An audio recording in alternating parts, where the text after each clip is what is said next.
Bismillahirrahmanirrahim. Assalamualaikum warahmatullahi wabarakatuh. Selamat sejahtera dan selamat pagi. Pagi ini kita akan sambung dengan topik kesimpulan.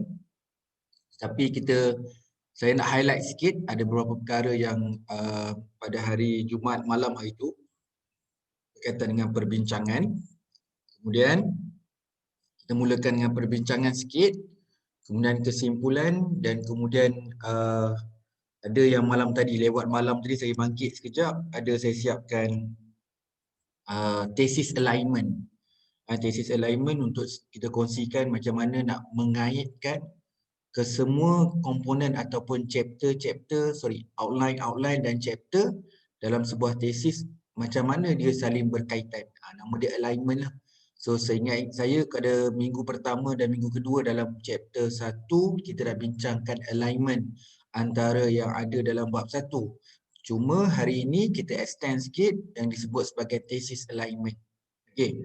Jadi kalau nak mulakan dengan kesimpulan ni, saya masukkan dulu perbincangan. Seperti mana yang pernah saya sebut, perbincangan ni kadang-kadang dia berada dalam bab 4 yang secara umum kita panggil total bab yang 5 bab di satu chapter, satu tesis. Ada yang tesis yang 6 bab, 7 bab, tapi saya andaikan 5 bab. Yang bab perbincangan tu ada di dalam bab 4, mungkin dia berkongsi dengan analisis dan perbincangan, dan juga di bab 5 perbincangan dan kesimpulan. Jadi saya mulakan dulu dengan sambungan yang hari itu, data kajian. Jadi data kajian sama ada data itu kita kumpul dalam kaedah kuantitatif dan juga kualitatif dan kemudian dikumpul oleh pengkaji. Okey, cuma kita dah belajar hari itu dekat bab metodologi, seperti mana yang kita faham, kalau kualitatif manusia ataupun researcher tu kita sendiri adalah instrumen. Jadi bila kita instrumen, kita nak dekat dengan participants dan kita nak dekat dengan natural setting dia. Jadi itu keperluan dalam kajian kualitatif. Dan kuantitatif dia menggunakan soal sidik.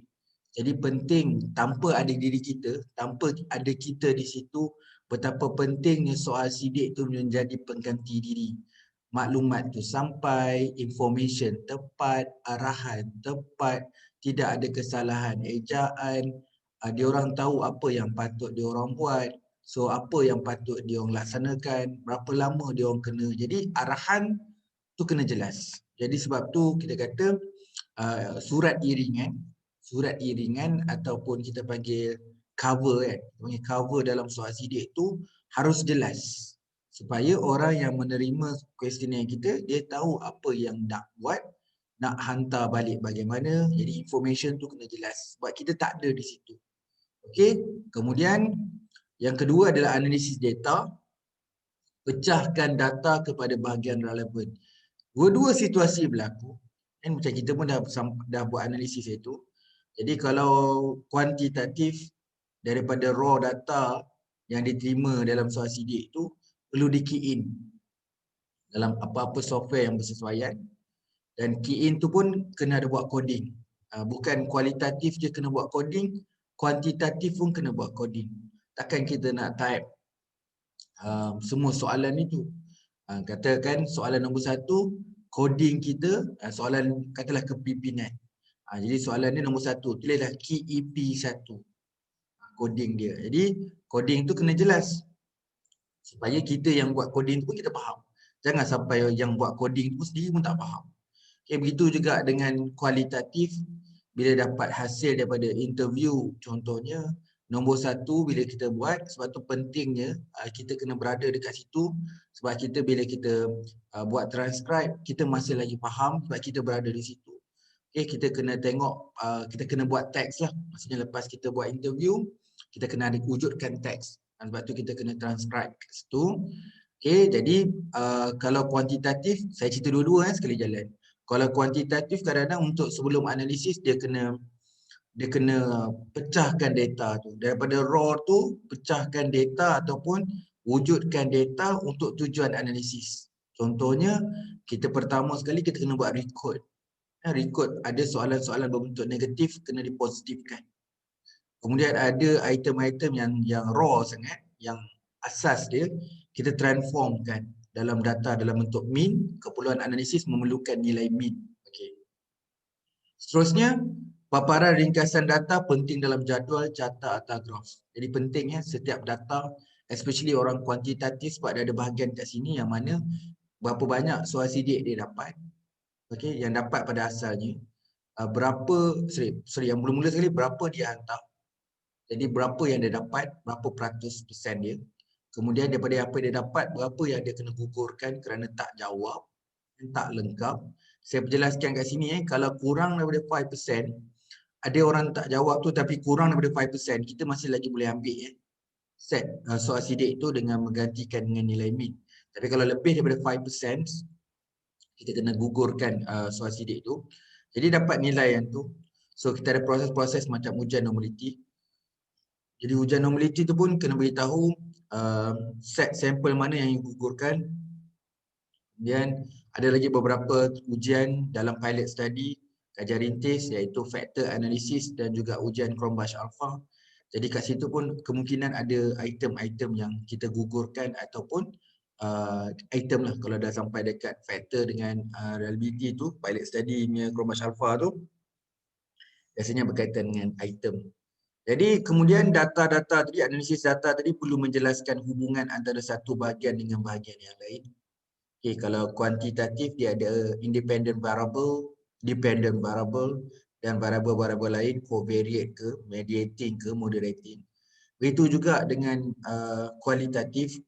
So kita dari awal dah kena tahu sebenarnya kita akan membentukkan tema, tematik dan juga begitu dengan pattern ataupun corak. Jadi kita kena menyusun. Ya.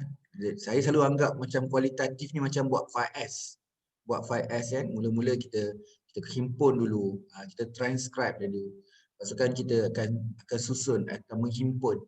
Jadi kat sini yang memerlukan kepakaran bagi pelajar-pelajar yang first time nak analisis kualitatif, kat sinilah kena ada pengalaman, yang kena ada kepakaran untuk kadang-kadang kita menyusun dan meletakkan jawapan-jawapan dari partisipan tu di dalam kumpulan yang betul. Mula-mula dia membentuk kumpulan, dia bukan terus wujud kumpulan. Dia ada beberapa proses tu, akhirnya nanti you finalize tema-tema yang wujud. And team, ada sub-sub team. Jadi itu dilakukan dengan manusia sebagai instrumen utama. Tetapi kalau kuantitatif, kita tak payah setting pun. Semua yang komputer yang akan setting. So kalau kat factor analysis, dia yang akan susun dekat kumpulan mana, dekat grup yang mana. Jadi kalau orang kualitatif, dia kena susun ikut dalam tema yang bersesuaian. Itu yang pening ni sebab jawapan yang diberi oleh partisipan tu kadang-kadang ada yang unik. Ada yang macam susah kita nak kenal pasti jawapan dia merujuk jawapan yang mana. Sebab tu orang kualitatif ni dia kena baca literature review, dia kena dapat pengetahuan yang luas. Sebab tu dia kena pergi dekat interview sebab dia nak kena faham situasi. Jadi bila dia buat transcribe untuk mewujudkan theme atau pattern, dia faham. Okey. Kemudian meringkaskan idea penting. Ini kalau sebutkan meringkas idea penting ni merujuk pada kualitatif. And kuantitatif maknanya kita cuma nak tahu benda tu apa dapatan dia, dapatan akhir dia, sebab set dah ada, item dah ada, maksudnya idea dah ada, cuma nak mengesahkan idea sama ada idea tu dipersetujui, diterima, tinggi atau rendah, signifikan ataupun tidak. Okey, hasil kajian. Okey, kat sini nak pakai apa, nak kena faham term nanti kalau buat perbincangan kadang-kadang you sebut analisis data, sebut benda lain, bila sebut hasil kajian you sebut benda lain, jadi nak kena faham balik konsep asas ni. Hasil kajian dihasilkan oleh aktiviti menganalisiskan data, okey, menyatakan fakta yang dikenalpasti oleh kajian yang dijalankan. Menyatakan fakta, jadi penemuan-penemuan yang kita jumpa sepanjang proses kajian kita. Jadi dia adalah aktiviti penganalisis data. So yang terhasil daripada aktiviti penghasilan data, maksudnya apa yang kita temukan selepas kita buat analisis data, apakah perkara-perkara penting atau fakta yang dapat kita tentukan atau kenal pasti dalam analisis data tadi. Okay, interpretasi hasil kajian sangat penting. Memang kadang-kadang orang anggap buku tu biasa. Bagi saya pun buku tu boleh ditambah baik. Tapi saya memang tak ada pula kat sini, agaknya dah sold out dah. Saya pun dah lama masuk waktu pandemik ni, memang saya tubuhkan jadi advisor untuk company, untuk Kaizen Innovation tu untuk bantu universiti semua satu kat Malaysia. Jadi kita nak support buku-buku dia. Jadi sebelum zaman-zaman Shopee, semua sekarang ni okey lah, dia orang dah ada Shopee, KOCAD, okey banyak lah.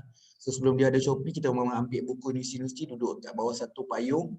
So kita urus. Jadi saya selalu dah nampak lah buku-buku macam contoh UUM hantar. Jadi kita pun first book dia hantar adalah buku-buku yang selalu dia boleh jual. Kemudian dia akan hantar buku-buku yang tak boleh jual. Jadi so bila tengok tu ada satu buku dalam kuantitatif tu nama dia interpretasi SPSS, saya tak ingat. Bila saya buka buku tu, oh saya rasa okey, ini buku yang antara buku yang bagus untuk belajar supaya bila dia keluar output, dia akan labelkan setiap output tu. Ni apa, ni apa, ni apa, ni apa. Jadi beberapa orang yang saya kenal trainer dalam SPSS, saya beritahu dia orang, okay, next kalau kau nak tulis buku, tolong buat macam ni. Okay, jadi kadang-kadang korang ni orang statistik. Orang statistik ni tak faham isu. Tak faham isu, sorry, kurang isu. Orang cuma analisis dia. Jadi tapi dalam kajian-kajian orang management ada isu dia. Orang pendidikan ada isu dia. Orang engineering ada isu dia. Orang pertanian ada isu dia. Jadi kita kena dekat dengan isu-isu ni. Jadi sebab tu bila the way nak buat interpretasi supaya ada ayat-ayat interpretasi memudahkan dia nak buat report. Dia nak buat report, bila dapat data dia nak buat report.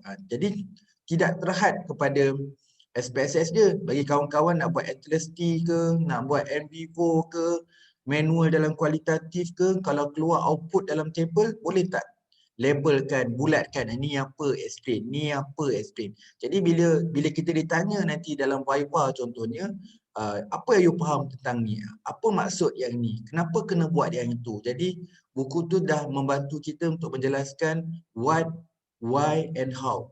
Jadi saya sukalah dan saya forward kat orang lah yang buku sepatut macam tu. Jadi saya dekat dengan buku-buku diorang ni. Jadi kadang-kadang to be honest, saya memang kebanyakan saya kenal semua kan. Jadi cakap tu agak straightforward lah. Bro, next time kau kena buat buku kau macam ni. Bukan apa, aku selaku kawan aku rasa buku kau kena buat macam ni. Sebab kadang-kadang orang tak faham. Kau menganggap dalam bidang kau semua orang faham. Tapi ada orang yang beginner yang tak faham. Jadi kena buat macam ni. Okay. Jadi kalau kuantitatif, perbandingan hasil kajian jangkaan awal dan hasil kajian lepas. Kadang-kadang kuantitatif ni lagi kita akan buat alignment thesis. So kita akan nampak contohnya kan cerita pasal outcome ni, dapatan ni, hasil ni. Dia akan cerita dekat bab 1 dekat bahagian kepentingan kajian. Ataupun significant of the study. Jadi significant of the study itu ibarat macam jangkaan awal. Jangkaan hasil kajian. Jadi di bab yang terakhir nanti, yang part yang menemukan daripada analisis dapat result atau dapatan, kemudian buat perbincangan sampailah ke kesimpulan. So bahagian-bahagian itu sebenarnya menemukan dapatan. Jadi kita nak tengok sama ada apa jangkaan awal yang kita nyatakan dalam bab 1 tadi adalah sama tak seperti dalam bab 4 dan bab 5. So dekat sini tujuan utama sebenarnya kita nak interpretasi. Jadi bila kita kena buat interpretasi baru kita jelas. So kita interpretasi adalah membaca output yang keluar daripada analisis. Dan bagaimana output yang terkeluar daripada analisis itu diperjelaskan satu persatu yang berkaitan. Sebab tu dalam table kita tu kena ubah sesuai, mana-mana yang tidak bersesuaian, output yang tidak bersesuaian perlu diletakkan di bahagian appendix. Tetapi dalam chapter 4 contohnya, kita ringkaskan, letaklah apa yang kita perlu jelaskan. So saya gunakan ayat perlu jelaskan. Kalau saya gunakan nak jelaskan, nanti keluarkan banyak benda. Apa nyudahnya, you cuma explain benda yang beberapa saja. Jadi cuma letakkan perkara yang perlu dijelaskan. Kenapa perlu dijelaskan? Sebab kita nak pasti penjelasan kita nanti dapat menjawab hipotesis, research question dan objektif. Dan secara tidak langsung dapat menjawab problem statement. Jadi dalam kes ni penting kita kena tahu apa yang perlu dibaca daripada outcome yang kita dapat atau output yang dapat. Kita kena dapat interpretasi yang baik. Jadi kenapa letak mean? Kena explain mean. Kenapa letak standard deviation? Kena explain standard deviation. Dan lain-lain lah. Kalau kualitatif, you tanyakan dia buat coding. Jadi you kena nyatakanlah coding tu untuk apa, tujuan apa. Jadi kena perjelaskan supaya semua orang akan faham. Jadi kualitatif, penjelasan tentang makna yang lebih luas bagi hasil kajian. So kita kadang-kadang kat sini kalau tanya saya pun ada kelemahan yang perlu saya belajar lagi. Ialah kadang-kadang bila kita buat kajian kualitatif, bila kita interview, kita menemukan beberapa perkara-perkara yang baru, yang mana expert menemukan sesuatu yang di luar jangkaan kita dan di luar pengetahuan kita tentang benda tu berlaku. So kalau benda tu berlaku, macam contoh sekarang lah orang kata, saya kata this one kajian kualitatif, kajian online, pembelajaran kanak-kanak di rumah yang sekolah rendah dan sekolah menengah. Ini satu kajian kualitatif, bukan kajian kuantitatif. Kalau tanya saya boleh cakap terus terang, kalau kata anak saya sendiri pun pembelajaran dia merosot. Bila tanya dengan dia, tanyalah macam saya panggil anak saya semua lelaki panggil man to man lah. Semua dia kata dia orang memang tak boleh nak accept teknologi online ni. So dia orang ni memang kategori aktif lah. Jadi kalau benda-benda yang fizikal tu memang daripada dulu lagi. Okay. Saya daripada kecil memang anak-anak saya tak tengok TV. Jadi bayangkan dia orang tak tengok TV dan komputer dengan gadget pun kurang. Jadi bila nak belajar ke online tu dia ambil masa untuk dia belajar. Jadi saya kena ubahlah cara dia. Cara ubah dan failure jugalah cara ajar. Belikan dia orang tab. Jadi bila dapat tab, dia dah explore benda-benda lain yang dia tak pernah jumpa. Bagi orang yang baru nak up lah, baru nak jumpa. So TV saya beli TV supaya saya nak jadikan bahawa TV itu adalah sebahagian daripada gadget dia orang. Jadi saya tak tahu sama ada saya beli TV itu keputusan yang betul ataupun tidak. Jadi saya memang tak tengok TV dan malah sofa dekat depan TV tu pun saya tak duduk lama dah. Jadi dalam kes-kes macam ni lah yang bermaksudnya satu penjelasan yang dapat memberi makna.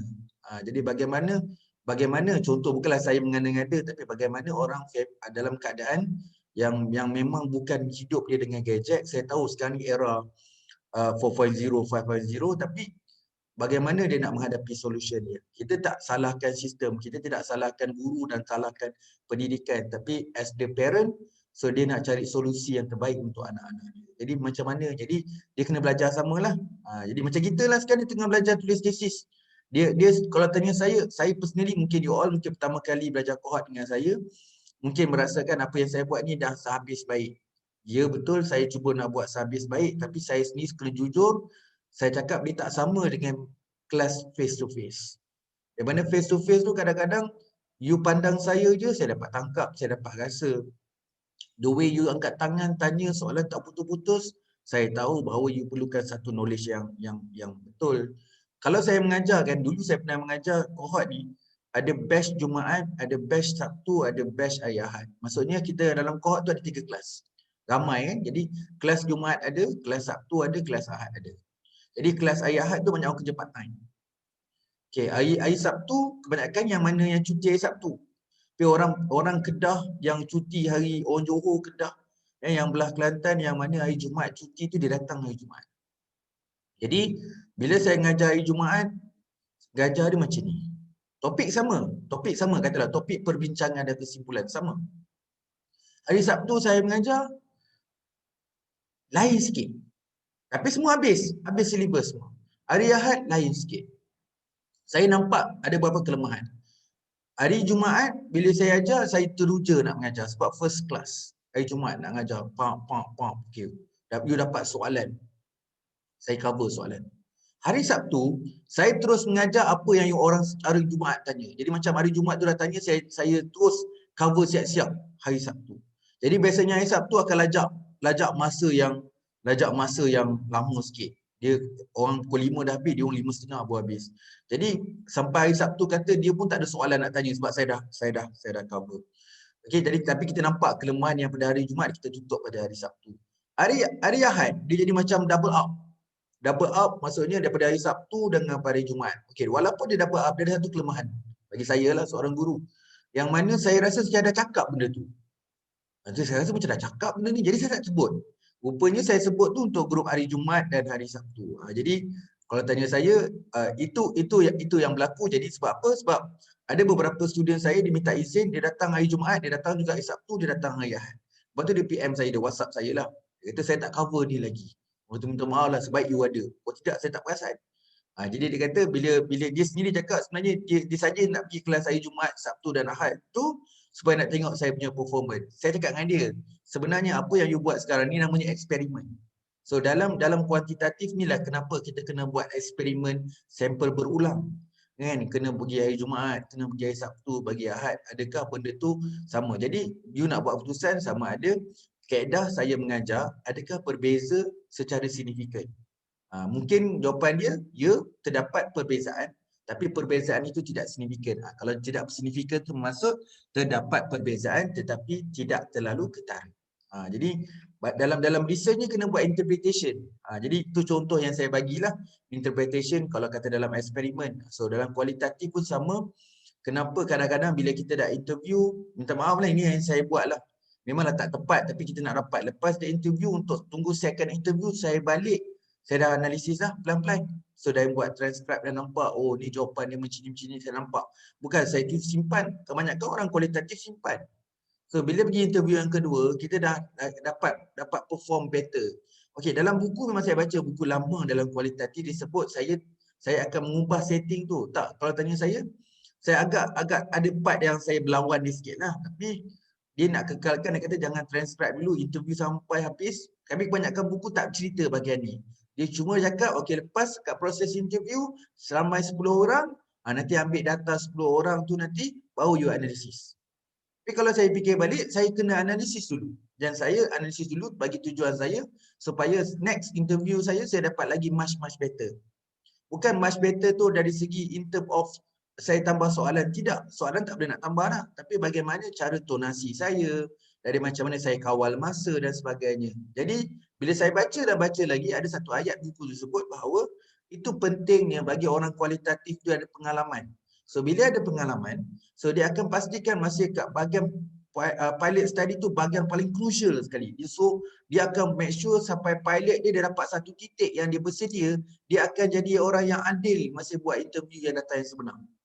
Jadi contoh-contoh. Jadi pengalaman plus dengan kajian rintis yang dia buat masa interview tu, dia mendapatkan satu asas pengalaman yang sangat kuat sebelum dia nak buat dekat kajian yang sebenar. Jadi bila dekat kajian sebenar, dalam apa keadaan pun dia dapat satu interview yang bagus. Tetapi dalam kualitatif ada satu part yang panggil longitudinal. Yang mana proses interview tu mengambil masa yang panjang. Mungkin dalam bidang lain mungkin kita tak clear. Macam engineering kita tak pernah faham, management mungkin dia tak pernah faham. Tapi dalam pendidikan, memang dalam konsep pendidikan, bila berlaku benda pengulangan, seseorang manusia tu akan menjadi lebih cekap, jadi lebih baik. Jadi itu yang berlaku bila semakin lama kita interview, katalah 40 orang. So orang yang ke 40 tu, kita punya the way interview kita tu sama ada dua keadaan. Sama ada akan jadi much better ataupun demotivate, dah malas nak tanya dah. So dia akan berlaku macam tu. Sebab tu saya sendiri kalau marking paper exam budak-budak paper essay, saya memang jarang soalan objektif, semua soalan essay. Saya akan ada masalah yang mana nanti kalau saya tanda yang mula-mula saya straight. Tapi saya tanda yang lalas sekali tadi jadi benda yang jadi macam consider. Jadi sebab tu saya selalu fikir, okey, marking dengan dia orang ni kena 2 round. 2 pusingan. Jadi pusingan yang pertama tu tak payah beria sangat. So saya just take note apa dia buat. Jadi yang pusingan yang kedua tu baru saya bagi markah. Orang kata ambil masa lama. Saya tetap. Tapi kita tahu cara dia macam mana. Jadi apa yang saya buat assignment dia, saya tak bagi markah. So saya akan buat golongan. Saya buatlah ni A, ni A+, ni A-, ni B. So saya letak depan saya tu pusingan pertama. So saya baca. Okey, ni sesuai untuk jadi B. Yang ni baca, ini B+. Saya akan susun macam tu. Okay, second round tu, kat situ saya nampak. Sebenarnya dia bukan B+. Sebab saya tanda awal-awal di B+. Kalau dekat ujung, kenapa saya bagi dia A-. Jadi saya susun balik second round dan sebagainya. Itu kualitatif. Kalau tanya saya tak buat benda macam ni dulu. Dulu saya konsep dia, saya base pada skema. Apa yang skema kata, itulah jawapan dia. Jadi kalau tanya saya, kalau macam, minta maaf saya sebut kalau marking dekat UPSR, PT3, SPM, STPM itu kuantitatif. Apa yang ada dalam skema itu dia jawapan. Luar pada skema kalau jawapan dia memberi makna yang sama tetap salah.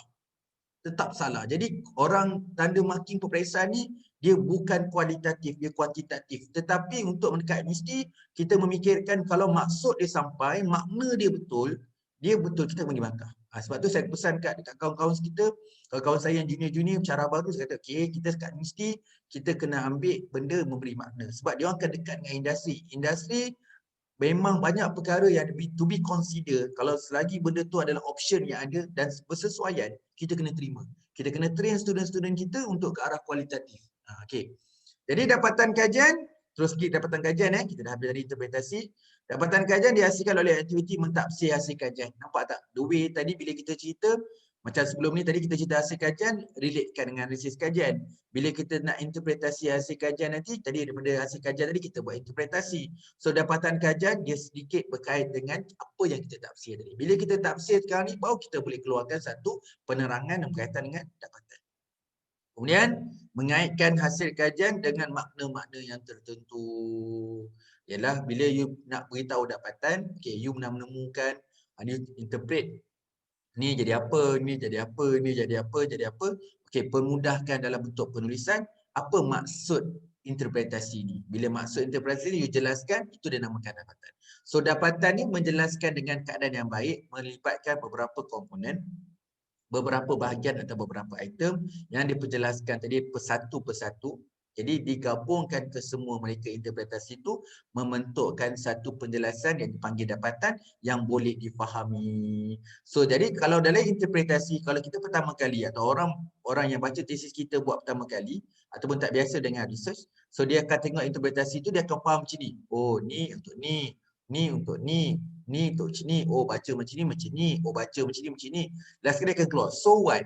So lagi dia akan keluar so what lah. So what sebab dia tak boleh nak integrasikan semua elemen-elemen ni. Jadi you kena faham semua tafsiran ini dan membentukkan dalam satu ayat penerangan yang dipanggilkan penjelasan dalam dapatan. Saya kena tambahkan perkataan penjelasan lah. So kalau dapatan tidak jelas, so susah juga orang nak faham. Jadi kena ada penjelasan berkaitan dengan dapatan. Okey, yang ni secara kita nak masuk dekat alignment, jadi bahagian ni sangat penting. Okey, kalau kita kata kita nak buat ataupun tengah menjalankan penyelidikan berkaitan dengan membincangkan potensi kemanfaatan kajian dijalankan. Ingat ayat tadi, ayat apa? Potensi. Kat mana potensi yang cerita tentang outcome? Dekat bahagian kepentingan kajian. Nampak tak nama produk ni signifikan kajian? Dia berada dekat bab 1. Bila membincangkan potensi kemanfaatan kajian, so dia berada dekat signifikan kajian bab 1. Jadi apa yang kita dapat? Kemanfaatan yang dijangka daripada penggunaan hasil kajian oleh pihak kepentingan. Bukan hanya kepada hasil dapatan yang kepada teoretikal, kepada metodologikal, kepada empirical dan juga praktikal, tetapi orang yang peroleh manfaat. Siapa orang manfaat itu? Kerajaan, orang pendidikan, researcher iaitu akademik, orang industri secara praktikal dan juga praktikal kepada society ataupun masyarakat. Kerajaan, akademik, industri dan juga kepada society. Yang kedua, mengumpul data. Kau tengah buat apa sekarang ni? Aku tengah nak kumpul data. Jadi data, bila kumpul data, benda pertama yang kita dapat adalah satu timbunan data. Data yang sangat banyak. Jadi benda tu kita panggil data mentah. So data mentah ni adalah dekat bab 3. Bila sebut data dalam research, kita kena banyak proses. Sebab tu kalau orang kuantitatif, sebab kenapa kuantitatif sangat straight? Sebab kita bergantung sepenuhnya dalam prosesan. Kita collect data pakai soal sidik, dapat soal sidik guna software. Jadi kesemua tu kita menggunakan teknologi untuk memudahkan data collection, yang mana kita kat sini perlu pastikan apa yang kita perolehi itu adalah tepat. Tapi kualitatif dia lain, sebab dia menggunakan manusia dalam penentuan. Dari manusia untuk manusia. Kan? Kalau macam UTM, dari manusia untuk Tuhan. Jadi saya pertama kali bila susun tentang visi dan misi dulu, masih saya ingat. Bila dalam research, saya ingat saya datang ke universiti, saya buat research. So research saya pelik sikit. Dia kata, research kau pelik. Pelik. Mungkin daripada from industri. Jadi kita punya research pelik lah. Jadi antara one of the research yang saya buat adalah melihat kepada profiling universiti-universiti dekat Malaysia. Jadi saya tengoklah dekat UTM, wah menarik UTM ni. Jadi kita nampak macam UTM ni lebih daripada Islamic University lagi. Jadi itu yang kenapa itu antara satu faktor lah. Kalau saya kenapa saya sambung doktorate kat UTM, ada something yang dari segi dia punya latar belakang profil UTM tu nampak menarikkan saya untuk saya belajar dekat UTM. Tu contohlah. Itu in term of on document lah. So kita tengok dekat dokumen, tengok dekat annual report dia, tengok dia punya hala tuju, tengok apa direction. Ketika saya kaji tu 2007, saya nampak UTM adalah universiti yang terbaik lah dari segi asas yang itu. Jadi menganalisis data, data yang diringkaskan, yang disusunkan, dikaitkan dengan satu sama lain. Analisis data kan ada macam-macam analisis. Ikut objektif. Objektif nombor 1, objektif nombor 2. Jadi akan menemukan hasil kajian. Hasil kajian tu dekat bab 4. Membincangkan dan mentafsirkan hasil kajian. Ini school of thought. Sebab saya kata bukan school of thought ikut format. Ada yang membincangkan perbincangan, ada duduk kat bab 5, ada duduk kat bab 4. Tapi dalam slide ni saya ambil letak bab 5. Tapi kalau kata dia duduk kat bab 4, tulis bab 4 lah. So, membincangkan dan mentafsir hasil kajian ni, kita boleh nama produk dekat sini, tak semestinya kesimpulan kajian. Betul kan saya? Sebenarnya, bukan hanya di kesimpulan kajian, tetapi juga dalam perbincangan. Perbincangan dan kesimpulan kajian. Apa yang kita buat? Apa yang kita temu? Hasil kajian mempunyai makna yang lebih luas. Ikutlah makna tu dalam konteks kuantitatif. Kalau kuantitatif, makna dalam bentuk saintifik. Kalau makna yang diberikan oleh orang kualitatif akan mendapatkan satu eksplorasi atau penjelasan yang lebih mendalam, lebih jelas, lebih terperinci. Okey, ni ungkapan-ungkapan yang kena faham. Ini sangat penting sebab ada orang keliru dekat sini. Yang penting dekat alignment kita nak faham kejap lagi, iaitu ringkasan dapatan dengan ringkasan kajian. Ramai penyelidik sampai dekat bab 5 ni, sampai dekat bab yang terakhir ni, dia lebihkan kepada dapatan. Sebab dia kan tengah buat analisis, lepas tu dia buat, dia ketemukan result ataupun dapatan, kemudian dia buat perbincangan. Okey, dia dah sebenarnya dah buat betul dah. Kalau orang yang buat perbincangan dengan betul, saya yakin dia akan buat kesimpulan dengan betul. Tapi kebanyakan orang buat, kebanyakan mungkin first time lah maksud saya, kebanyakan orang buat perbincangan dapatan. Dia tidak buat perbincangan kajian. Sama juga kalau buat kesimpulan, dia buat kesimpulan dapatan tetapi dia tak buat kesimpulan kajian. Apa beza antara dua ni? Antara dapatan dan kajian. Kalau dapatan hanya bergantung kepada analisis tadi, hasil daripada analisis yang dipanggil pada dapatan. Dia berbincang dapatan dengan dapatan-dapatan kajian lepas. Itu juga dengan kesimpulan, kesimpulan hanya membincangkan apa yang boleh diperolehi. Apakah manfaat ataupun apakah kelebihan yang kita boleh tafsirkan daripada dapatan kajian yang kita dah dapat ni, yang kita terima ni. Jadi kalau tanya saya, hanya membincangkan apa yang tertulis dalam bab 4 saja. Tetapi ringkasan kajian ataupun ringkasan kajian, perbincangan kajian ataupun kesimpulan kajian, ringkasan kajian, dia merujuk daripada bab 1. Macam mana kat sini kita kena jadi seorang yang jujur. Saya ambil satu kesalahan paling banyak orang buat. Dalam bahagian latar belakang, contohnya kan, dalam latar belakang, contoh dalam pendidikan lah, tajuk berkaitan dengan STEM contohnya, teknologi. So dalam latar belakang you mentionkan bahawa teknologi ni penting supaya generasi-generasi akan datang akan ada keupayaan untuk mengintegrasikan semua bentuk maklumat dalam bentuk visual ataupun dalam bentuk teknologi yang terkini. Okey, itu yang dinyatakan isu yang berlaku pada budak-budak sekarang. Tapi bila saya baca dekat bahagian perbincangan dan juga bahagian kesimpulan, saya tak nampak isu itu diselesaikan. Isu itu dibincangkan. Jadi latar belakang itu disebut saja tetapi dia tidak diperbincangkan dalam bab perbincangan dan kesimpulan.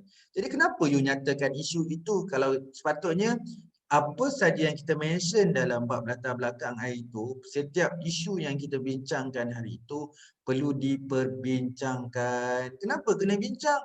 Yelah, itu kata macam mana nak selesaikan isu ni? Kita kena buat research lah.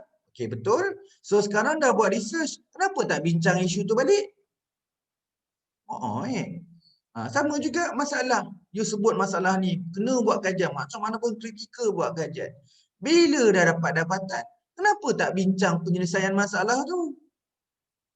Kenapa tak bincang? Jadi kalau saya, kalau Viva memang consider saya memang antara orang yang bagi end result tak teruk. Sebab bagi saya kena beri apa yang sepatutnya you dah usaha.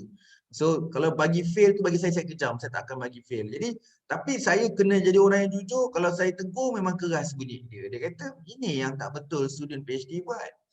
You sekarang ni, apa yang tulis dalam bab latar belakang, you tak keluarkan balik dekat bahagian perbincangan dan kesimpulan. Malah saya jumpa perbincangan dan kesimpulan ni benda-benda lain. Benda-benda baru pula. So macam mana saya nak faham tesis ni? Depan cerita lain, belakang cerita lain. Kan? Kalau orang kata, kalau kata bahasa sembang, keluar bahasa kemukan ni, engkau ni kaki pusing lah, engkau ni cakap ni lah, engkau ni cakap tu lah, hari tu cakap lain, dia cakap lain. Tapi sekarang ni PhD ni, tesis punya sembang lain ni. Sembang kencang je. Tapi sebenarnya tak serupa bikin. Cerita depan cerita lain, belakang cerita lain. Orang kata ni macam tikam belakang ni. Oh, gelak dia semua Tapi saya nak beritahu bahawa ini dah namanya professionals. Inilah tesis. Sebab tu saya sebenarnya lebih tekankan dari segi sistematik dalam penulisan. Bukan kerana gunakan advanced analysis. Analisis ni memang susah. Siang malam tak dapat analisis, modify sana, modify sini. Itu bab lain. Itu bab keperluan dalam penyelidikan. Tapi yang lebih penting dalam tesis ni, you faham untuk melakukan. Kalau you kerja dekat industri ni, confirm kalau you keluar habis duit, habis masa dan tenaga, balik-balik bila present, bos akan cakap, apa yang kau buat ni? Kita bincang lain yang kau buat solution. Apa tak? Walaupun kita bersusah payah, tapi sebenarnya last kali bila you present, nothing. Sebab you betul-betul tak faham untuk nak kenal pasti isu tu. Sebab tu dekat dunia sekarang ni, dia ada satu nama dia problem management. So problem management tu ada ISO sendiri. Bayangkan kalau CSR ada ISO dia, safety ada ISO dia, quality ada ISO dia. Ni namanya problem pun ada ISO sekarang ni. Kenapa? Sebab orang menyelesaikan kerja tidak menyelesaikan masalah. Sampai wujud satu ISO untuk nama dia problem management ISO. Jadi benda tu critical. Benda tu critical sebab banyak yang berlaku dekat industri ni bila kita menghadapi masalah, in the end bila come out dengan solution, we actually tak solve our problem. Kita solve benda yang dipanggilkan sebab tu kalau dekat manufacturing, syukur geram kalau bos saya sebut ni. Saya kalau lagi sekali saya nampak you all buat non value added siap. Maksudnya kita buat satu yang tidak beri manfaat sangat. Nak buat make up, nak nampak cantik-cantik, nak nampak benda tu okey tapi sebenarnya isi dia tak ada apa pun. Tu kalau bos saya ingat dia kata, Fazli, this one is non-value added. You tahu benda ni. Kenapa you nak present benda ni? Kita sebenarnya nak tunjukkan efforts. Supaya nak bawa, kita tak dapat selesaikan masalah tu pun sebab susah. Jadi kita cover lah dengan benda-benda lain. Jadi my big boss memang tahu benda ni. Saya tutup sebenarnya. Tapi sebenarnya dia tahu saya tutup. Jadi dia kata nothing point pun dia nak cover benda ni. You should be focused. Kalau gagal tak apa. Try and error. Okay. Itu yang maksud saya bahawa dalam sebuah research tu benda macam tu. Sebab tu kan ada benda yang minta maaf saya sebut dan saya memang ada benda bahagian-bahagian yang saya tak setuju dalam penyelidikan. Dan benda tu saya tak boleh nak sembang dekat simply sembang tau. Dengan you all saya boleh sembang lah sebab kita rapat dekat cohort. Saya ada masalah dekat kuantitatif. So kuantitatif just one time tau. Yang lagi-lagi survey. So bila survey ni bila dia analisis tiba-tiba tak signifikan. So bila dia tak signifikan, maksudnya jawapan dia akan bercanggah dengan teori. So bila dia bercanggah dengan teori, dia nak explain, nak beri justifikasi pun, dia tak boleh nak justify banyak-banyak tau. Sebab dia buat kuantitatif. Dia hanya boleh bergantung pada literature review je. Kalau kualitatif, tak apa. Sebab semua penjelasan tu hasil daripada interview. So dia boleh pusing dia jawapan tu untuk memberi penjelasan yang mendalam. Tapi bagi kuantitatif, macam mana dia nak selesaikan, dia nak buktikan bahawa testing yang dia buat ni, dapatan dia dapat ni sebenarnya ada masalah teknikal. Ramai orang kuantitatif tak setuju dengan saya. Tapi kalau tanya saya sebenarnya kita kena betulkan. Ada satu kaedah dipanggil survey tu namanya try and error. Sebab orang industri akan buat try and error. Try and error maksudnya apa? Okay, kita pakai teknik persampling stratified. Kita pakai stratified. So bila pakai stratified, dapatan yang kita dapat tu tidak signifikan. Bermaksud stratified tu mungkin tak betul. Kita buat balik analisis yang baru, guna teknik yang baru, kita gunakan teknik kotak. So bila gunakan teknik kotak, okey, hampir okey. Bermaksud teknik persampling yang kita gunakan teknik kotak tu tak apa-apa nak tepat. Pergi collect balik data untuk gunakan teknik persampling yang tu. Itu maksudnya research yang maksudnya dia continuity. Tapi banyak dalam buku survey tak sebut benda tu. Tapi kalau tanya saya, kita nak melatih seorang researcher, macam minta maaf lah, saya ada baca buku. Kalau saya sebut lah, minta maaf saya nak sebut dia. Saya tengah mengkaji buku-buku macam ni tu. Buku macam ni, penaklukan mantik dalam penyelidikan. Maksudnya penyelidikan dalam konteks Islam. Ada beberapa lagi buku penyelidikan yang saya tengah kaji sekarang ni, memang ada jawapan dalam tu.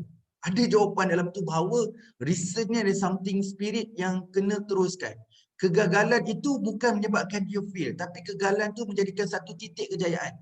Bermaksud dia kena collect lagi dan mengusahakan. Jadi saya banyak jumpa, bila orang buat research, dia salah kena teknik, fail. Oh, saya kata, oh, ini mudaratkan pelajar ni. Pelajar tak salah. Pelajar berdasarkan literature review, daripada literature review, dia merasakan teknik paling sesuai. Tapi sampai dekat Viva, dia rasa teknik ni tidak sesuai. Kalau tanya saya, teknik yang tidak sesuai itu perlu kekal dalam tesis. Supaya dia menjadi pembelajaran kepada orang lain. Bahawa kau nampak ni, salah guna teknik, ni kesan dia. Jadi tak payahlah keluarkan dalam tesis. Ni bagi, okay, kita try eksperimen nombor 2 ataupun survey yang nombor 2. Survey nombor 2 kita gunakan teknik lain. Tapi kalaulah consider dia dapat, dia ambil masa yang lama, yang ni yang saya jadi masalah ni, orang tak faham. Dalam research ni, tanya orang-orang yang hebat, Alexander Graham Bell ke siapa ke, orang berapa lama dia buat research. So kita ni nak buat graduate on time, nak sebabkan kerja, nak cepat. Benda yang baik, benda yang hebat, dia tak boleh datang satu hari. Jadi benda-benda tu dia ada masa space untuk dia explore dan sebagainya. Tapi kalau katakan orang kualitatif dia ada saturated dia, orang kuanti pun wujud saturated dia. Dia dah cuba teknik A macam ni, teknik B macam ni, teknik C ni, cukup lah. Dah sampai 3 kali tu, kena stop lah. Sama juga dengan orang sains. Orang sains kalau kawan saya lagi kesian, dia kata, bro, aku ni kalau kau cakap kuantitatif tak saturated, aku kata kau bohong. Aku ni buat kajian pasal benda-benda, contoh macam kawan saya ada seorang ni, dia kaji pasal cuaca alam semesta tu, cuaca angkasa. Bukan cuaca hujan matahari ni, tapi cuaca angkasa. Jadi benda paling susah sekali, dia tak dapat signal. So selagi dia tak dapat signal, selagi tu dia tak boleh nak collect data. Selagi tak saturated, hari ni cendung pula sini, tengok angin macam ni pula, setting macam ni, sampai, maksudnya kebarangkalian. So kebarangkalian tu macam tu lah. 1, 2, 3, try pusing. Lepas tu saya kata betul juga. Ya, jadi term saturated tu bukan hanya untuk orang kualitatif saja, tapi dia ada dalam kuantitatif. Dan saya baca buku lama. Terpaksa baca buku lama lah. Rupanya dalam buku-buku statistik lama 1951 ada sebut bahawa penyelidikan kuantitatif ni boleh dilaksanakan secara berulang-ulang dan dia boleh gunakan secara saya panggil tadi apa? Try and error tu. Oh jadi banyak juga buku statistik moden ni sebenarnya dah menukar version apa itu research. Jadi sebab tu kadang-kadang bila orang buat research kuantitatif ni stres dia. Bila tak dapat tu tak tahu nak buat apa. Kalau jadi macam ni dah susah, dah pusing dah. Tak dapat factor analysis, tak dapat ni dah pusing dah. Jadi jadi kita kena come out dengan solution. Tapi itulah saya cerita dengan you all, kenapa sebab you cohort 14 dan saya rasa kalau saya bawa ideologi saya pun kena dekat Viva orang bank saya. Sebab saya tak merujuk buku-buku baru, Julie Phelan tak sebut pun, Creswell tak sebut pun, orang ni tak sebut pun. Jadi kalau tanya saya sebenarnya researcher tu kalau dalam dunia realistik, kalau dunia dekat industri setiap kegagalan itu bukan failure. Dan kita kena buat penambahbaikan je, continuous improvement dan kita meraihkan kegagalan supaya orang lain tidak melakukan kesalahan yang sama. Malah kegagalan itu adalah juga dapatan. Itu yang saya nak cerita panjang sikit lah. Itu saya nak kaji lah. Kalau kata share dengan you all je lah. Saya memang dalam proses nak sambung PhD saya dalam satu universiti ni. Dah lama dah, hajat saya dah 5 tahun. Cuma saya cakap dengan bakal supervisor saya tengah membaca, tak habis baca lagi. So bila aku tak habis baca, aku rasa aku kena banyak baca lagi. So tu yang kadang dia orang bagi saya buku. So saya explore benda tu. Kawan-kawan saya sukalah. Dekat Indonesia dia ambil satu buku research ni, dia kata ni ada satu ideologi baru. Baca. Menarik lah tengah-tengah membaca sesuatu dan mungkin saya punya PhD saya yang bidang ni akan mengeluarkan satu research methodology lah. Satu research methodology, cuma saya nak ambil yang mainstream lah. Apa sebenarnya yang kita boleh tambah baik research dalam kuantitatif, kualitatif, mixed method dan multi method. Yang maksud saya kena raihkan semua dapatan yang dikaji oleh researcher. Supaya setiap kegagalan ataupun setiap apa yang dia buat tu yang tak dapat itu menjadikan satu faktor juga dalam pembelajaran. Jadi dalam research kena raihkan. Supaya bila orang baca dalam research, orang bukan tengok cara yang betul, tapi kita belajar juga cara orang buat kerja silap. Orang buat kesilapan. Itu salah satu komponen lah, banyak lagi komponen, itu salah satu komponen. Okey. Kemudian cerita pasal saya sebutkan tadi, baru saya nak beri first slide. Ringkasan kajian, ringkasan tentang kandungan penting dalam bab 1, 2 dan 3. Nampak? Ringkasan kajian, ringkasan tentang kandungan penting dalam bab 1, 2, 3. Sebab dia nak asingkan. Okey, kalau bab 1, 2, 3 tu namanya ringkasan kajian. Yang tu yang boleh buat proposal defense. Dan saya ni setuju. Saya bab ni saya setuju. Saya muka surat saya tak okey sangat. Saya tak kisah sangat muka surat flexibility. Tetapi bagi saya untuk orang proposal defense dia kena ada bab 1, 2, 3. Kalau bab 1 saja untuk proposal defense saya tak setuju. Okey. Dan kita tahu bahawa you nak sangat research gap hanya dapat dikeluarkan bila kita dah selesai kat bab 2. Itu jelas. Kalau kita nak buat research, sebab tesis adalah research. Nak tahu apa, kenapa dan bagaimana nak buat penyelidikan hanya dapat jawapan bila selesai dekat bab 3. Jadi bab 1, bab 2, bab 3 tu perlu ada. Tapi mungkin cara penulisan you straightforward. Dia boleh straightforward. Tak maksudnya tak ada penjelasan ataupun penulisan yang banyak citation ataupun muka surat yang banyak. Tapi the way kita baca daripada bab 1 sampai bab 3 tu kita nampak unidirection. Cukup. Ada orang boleh buat 10 muka surat, ada yang boleh buat 20, ada yang buat 30. Kalau nak buat 100 pun kita tak menghalang. Jadi kalau jelas, kalau tanya saya simple student saya, kalau nak proposal defense, dia boleh tunjukkan saya 10 muka surat tu jelas direction you, proposal defense lah. Tapi jelas student saya tak mampulah nak buat 10 muka surat tu, saya sebut je RM10, 10 muka surat cukup. Tapi yang paling penting setiap komponen align, sebab tu dah kata you kena bincang kat saya outline. So kalau outline yang you propose tu adalah persesuaian, okay, fulfillkan outline ni, satu perenggan ke, dua perenggan ke setiap outline ni, tapi you dah jelaskan perkara ni, kemudian kita pergilah proposal defense. Jadi saya pun risau ni, dah bila kita punya cut off semester ni 15 bulan 1, 15 bulan 1 bermaksud semua orang kena hantar progress sebelum 15 bulan 1. Jadi ramai student saya request untuk present bulan 1. Saya pesan kat orang, okay, saya nak kena settlekan student-student saya yang kritikal ni. Sebab nama je saya ni, nama je trainer ke pensyarah, tapi saya ada juga student-student saya ni yang ramai ni maksudnya dah last semester dan apa sebagainya. Kadang-kadang jelas salah saya jugalah, apa-apa pun salah saya. Okay? Tapi ada juga student yang sibuk sangat, dah hilang beberapa semester tak jumpa, dah tak ada apa, tiba-tiba dapat notis, ni dah last semester, lepas tu jumpa dengan saya, lepas tu baru WhatsApp dengan saya. Saya kata, saya tidak ada istilah yang mengatakan dah tamat riwayat, tak ada. Konsep dia kita masih ada masa lagi, ada ruang, ada peluang, all out, buatlah sehabis baik. Saya tahu kita submit juga apa keadaan pun. Biarlah apa-apa keputusan kita dengan hasil daripada submit. Buat je lah macam mana-mana. Jadi saya dalam proses nak selesaikan dia orang ni bulan 12. Jadi yang sudah PhD saya, standby bulan 1 korang beratur lah. Setiap hari seorang PhD saya present pun tak apa. Jadi dia orang akan present bulan 1, kebanyakan dia orang adalah SEM 1 dan SEM 2. Itu kebanyakan dia lah. Sebab saya merasakan tu crucial punya part. Saya nak student saya jangan lama-lama proposal defense. So kalau kata dia orang SEM 1, saya dah pesankan dia orang sebelum nak masuk SEM 2, dia orang ni yang SEM 1 saya akan lambatkan sikit lah. Maksudnya sebelum nak masuk semester 2 tu, cuti semester tu, dia orang akan present time tu. Jadi bila SEM 2 tu dia dah pergi data collection. Jadi SEM 2 dah pergi buat data collection.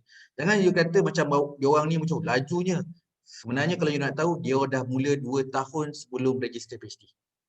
Dia orang dah bersama saya 2 tahun sebelum. So sebelum register PhD dah buat bab 1, dah buat 2. Jadi dia orang agak awal lah. Ini dah hujung-hujung lah. 2 tahun ke belakang ni, itu saya punya screening lah. Saya tanya dengan dia, kritikal sangat tak nak buat PhD. Memang cita-cita nak buat PhD. Dah clear ke? Tak. Kalau tak clear jangan register. Kita buat dulu, once saya nampak okey baru register. Okey, jadi ringkasan hasil kajian, ringkasan tentang hasil kajian yang terpapar dalam bab 4. Bab 4 itulah apa yang terpapar dalam bab 4 lah, analisis dengan kita punya dapatan dan juga kita punya perbincangan. Mungkin ada orang, ada 3 perkara tau, analisis, dapatan dan perbincangan. Sebab tu kalau dekat universiti saya, analisis dapatan bab 4, perbincangan dan kesimpulan bab 5. Tapi ada dengan universiti di Kabung 3 tu, analisis, dapatan dan perbincangan tu dekat bab 4. Ada sekali. Ada juga kat universiti yang jadikan 6 bab. Dia analisis saja satu bab.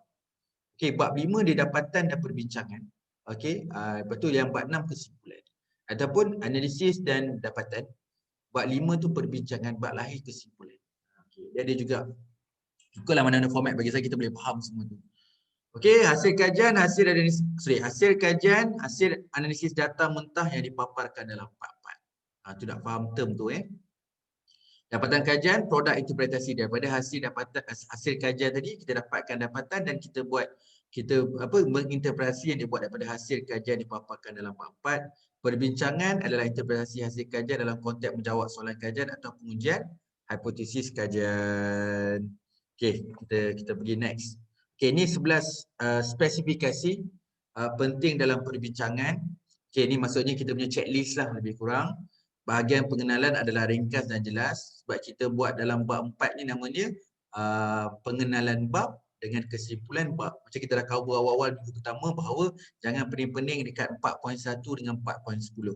So 4.1 adalah pengenalan, 4.10 adalah kesimpulan. Cerita dia adalah pengenalan bab 4, kesimpulan bab 4. Okey. Jadi nombor 2, ringkasan hasil kajian adalah padu dan jelas. Kat sini perbincangan. Sebab tu saya katakan tadi sebelum nak baca kat slide ni kena fahamnya kat sini. Sebab term-term dia, hasil kajian tu apa? Dapatan kajian tu apa? Ringkasan hasil kajian tu apa? Ringkasan kajian tu apa? Baru kita boleh faham yang ini. Okey.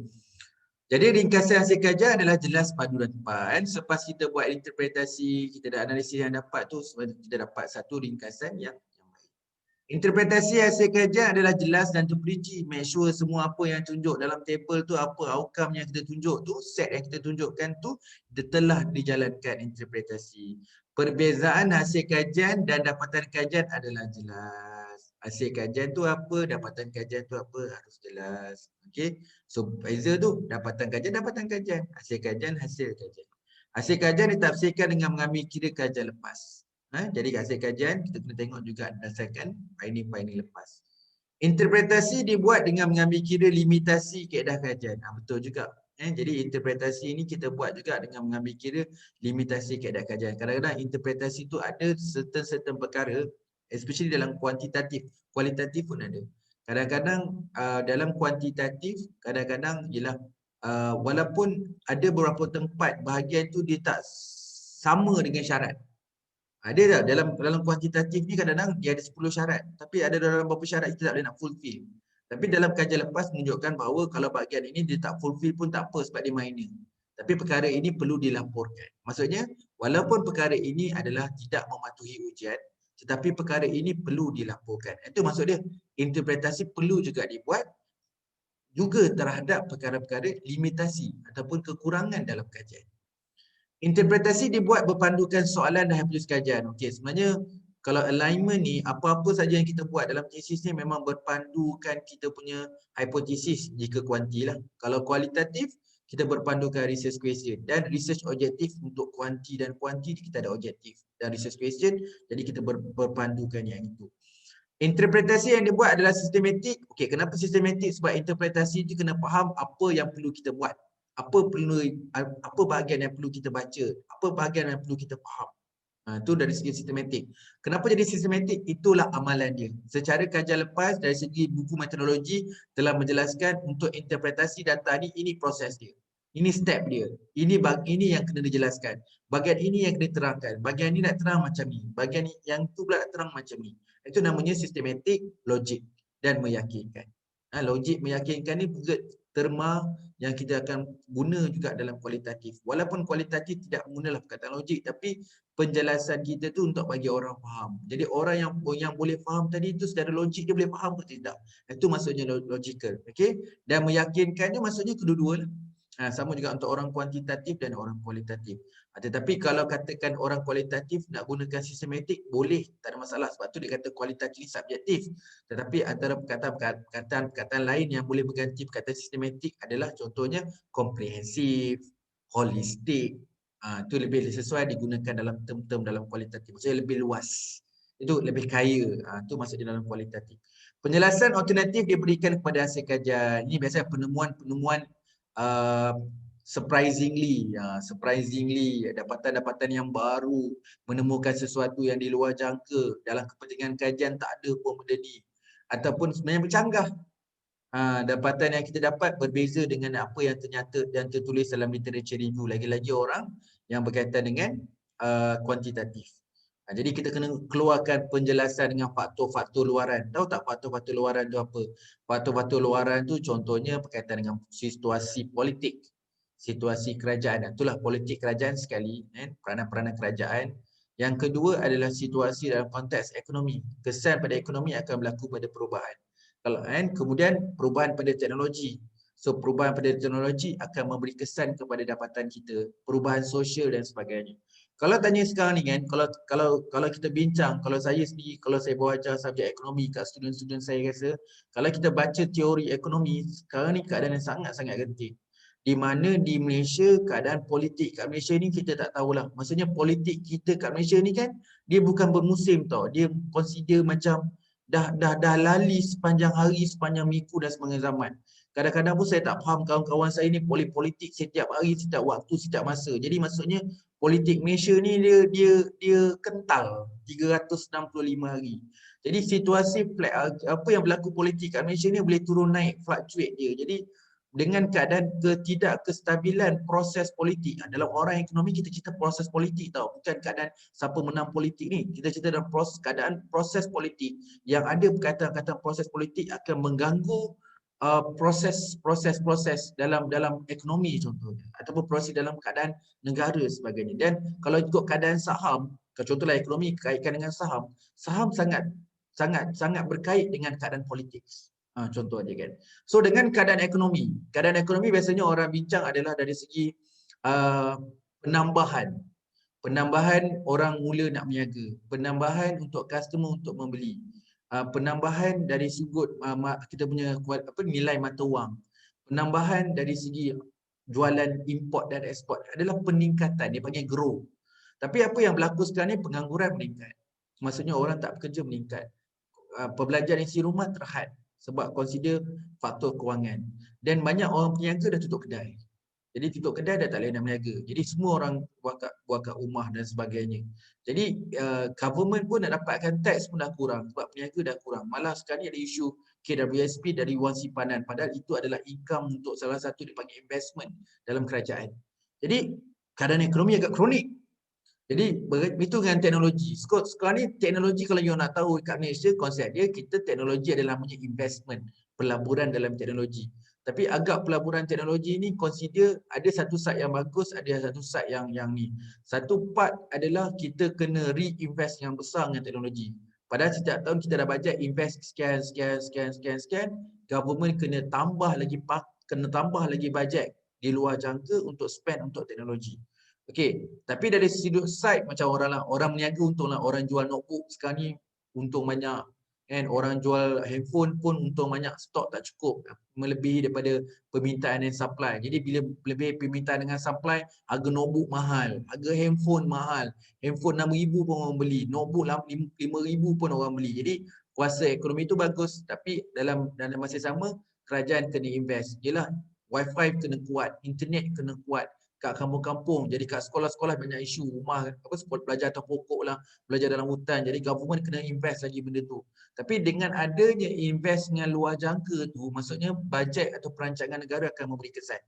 Okey, kemudian keadaan sosial. Keadaan sosial sekarang ni yang paling menakutkan, kalau kawan-kawan saya dalam bidang ni selalu update, sebab dalam bidang ni dia akan bagi tunjuk statistik orang bunuh diri setiap hari. Itu memang dah kerja dia akan bagi statistik. Jadi masalah mental semakin meningkat. So kita ada ramai kaunselor kat Malaysia. Tapi kita terlupa satu benda, kita kekurangan clinical counselor.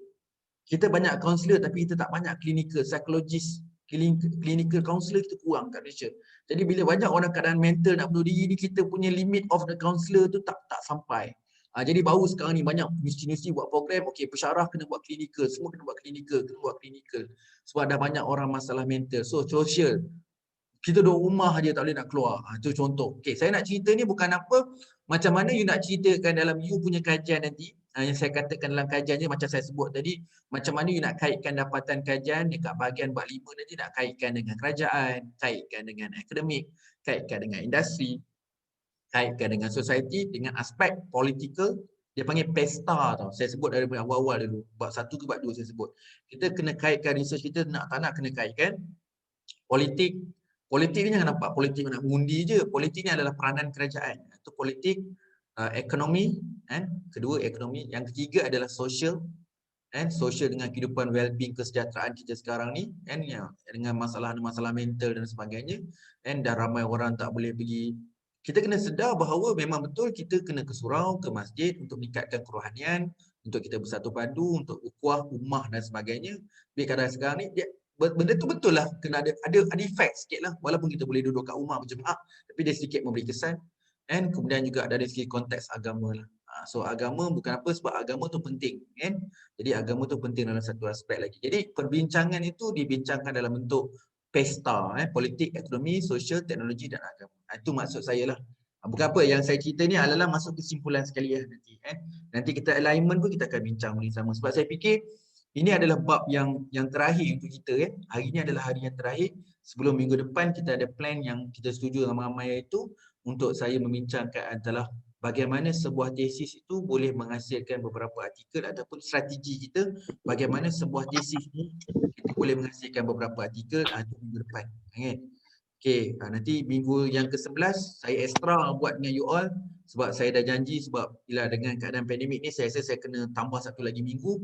So saya tambah minggu yang terakhir tu lebih kepada proses untuk proses teknikal. Kalau you nak pergi proposal defense dengan Viva, apa tindakan persediaan dan tindakan kita kena buat. Okey. So kita patah balik kat sini nombor 9, nombor 10 sorry, pandangan khusus meyakinkan dibentuk bagi hasil kajian. Sekarang ni kita nak yakinkan supervisor sebab dia audien pertama. Audien yang kedua adalah penilai. Dan diorang dua ni bukan orang biasa-biasa, orang yang lebih tahu benda ni dan malah dia dah lalui proses ini. Pengetahuan lebih, kemahiran lebih, pengalaman lebih. The way kita nak menulis pun berhati-hati dan kita menulis tu macam bukan mengajar orang benda yang dia orang dah tahu sangat. Jadi kita cuba nak menulis sesuatu yang dia dapat meningkatkan pengetahuan dia orang. So kalau you tulis benda yang apa yang dia orang tahu, make sure apa yang you tulis tu kena tepat. Sebab dia pun tahu benda tu. Tapi dia orang lebih suka membaca sesuatu yang boleh update knowledge dia orang. Jadi bila you citation 5 tahun segini, itulah sebab dia kenapa dia orang nak 5 tahun segini. Sebab dia akan dapat knowledge baru. Okay. So sekarang ni kita masuk bab kesimpulan. Okay. Masuk bab kesimpulan. Okay, dah pukul 11, tak apa. Ada masa lagi. Sebab saya nak cerita yang agak lama tu dekat alignment nanti. Jadi kesimpulan ni masuk dekat bab 5. Terpulanglah ada dekat universiti saya cakap perbincangan dan kesimpulan dulu bab 5. Jadi kesimpulan dan implikasi. Implikasi tu jatuh juga dekat contribution ataupun sumbangan. Ada orang sebut implikasi, ada orang sebut sumbangan. Okey, kesimpulan kajian mengaitkan kajian dengan literatur sedia ada. Membabitkan inference, perkara berkaitan yang dibuat berdasarkan hasil kajian. Okey. Biasanya kesimpulan kajian ni kadang-kadang kita boleh buat dalam bentuk, kalau saya suka student saya buat dalam bentuk table. Summary kan, sebab kita dah cerita dah semua dekat bab 4, jadi kita nak summary kan. Jadi summary kita boleh buat dalam bentuk table. Lagi kompleks pun tak apa. Kalau kata dalam table, kita tak page kita vertical, kita buat dalam bentuk landscape sebab nampak lagi besar. Kan, okey. Kemudian kita nak menunjukkan bahawa setiap kesimpulan pekaji perlu menyatakan dengan ringkas hasil kajian literatur yang menyokong. Literatur yang menyokong ni mungkin sebab tu kita nak ringkas tu tak dalam table. Kalau letak dalam teks ni dah macam perbincangan kuasa 2 dah. Jadi macam dapatan kuasa 2 lah. Hari tu dah cerita ni cerita balik. Sebab tu namanya ringkasan, better dalam bentuk table ataupun sekarang ni orang buat dalam infografik. Menarik sekarang ni orang dah start dekat kesimpulan kajian tu, memang dia akan buat infografik. Dan bukan apa, infografik tu juga dia akan masuk dalam slide dan dia akan masuk juga dalam bahagian ringkasan kajian.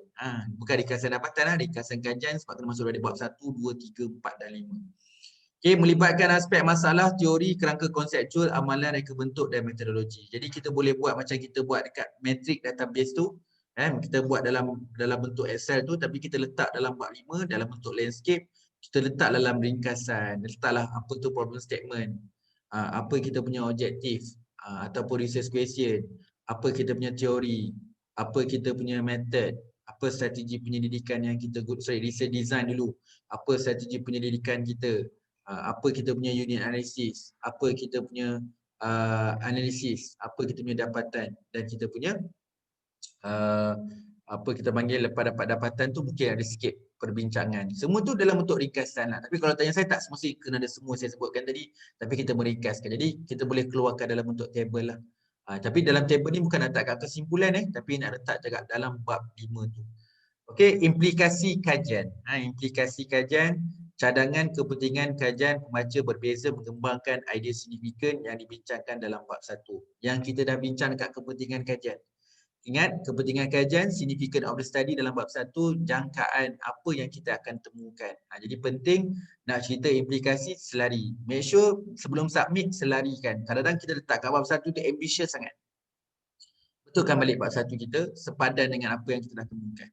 So ni implikasi pada teori, ini common, semua orang akan, sebab you buat akademik, macam mana pun orang kata, kena sebut implikasi kepada teori. Apa teori tu? Ini kena penting. Kita dah belajar bab 2 apa tu teori kan.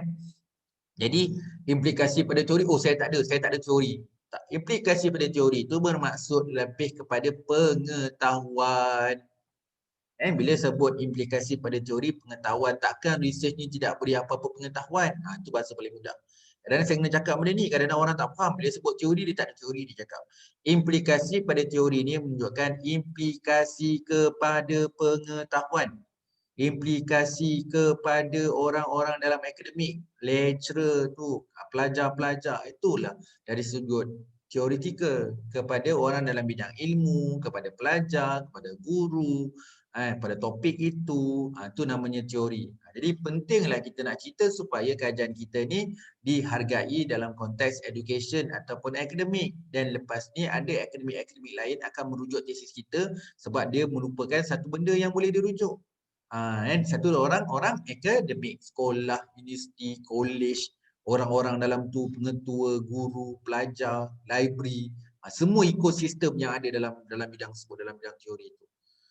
Okey, kemudian implikasi satu lagi yang tak dikasih ni adalah implikasi praktikal. Implikasi praktikal adalah melibatkan orang-orang lain selain dunia akademik tadi. Implikasi praktikal maksudnya orang kerajaan, kepada masyarakat, kepada society. Okey. Jadi kesimpulan, dia adalah generalisasi ataupun ringkasan apa yang ada dalam sebuah kajian. So cadangan dan implikasi, dalam ni ada beritahu bahawa seperti mana yang saya sebutkan tadi, implikasi pada teori.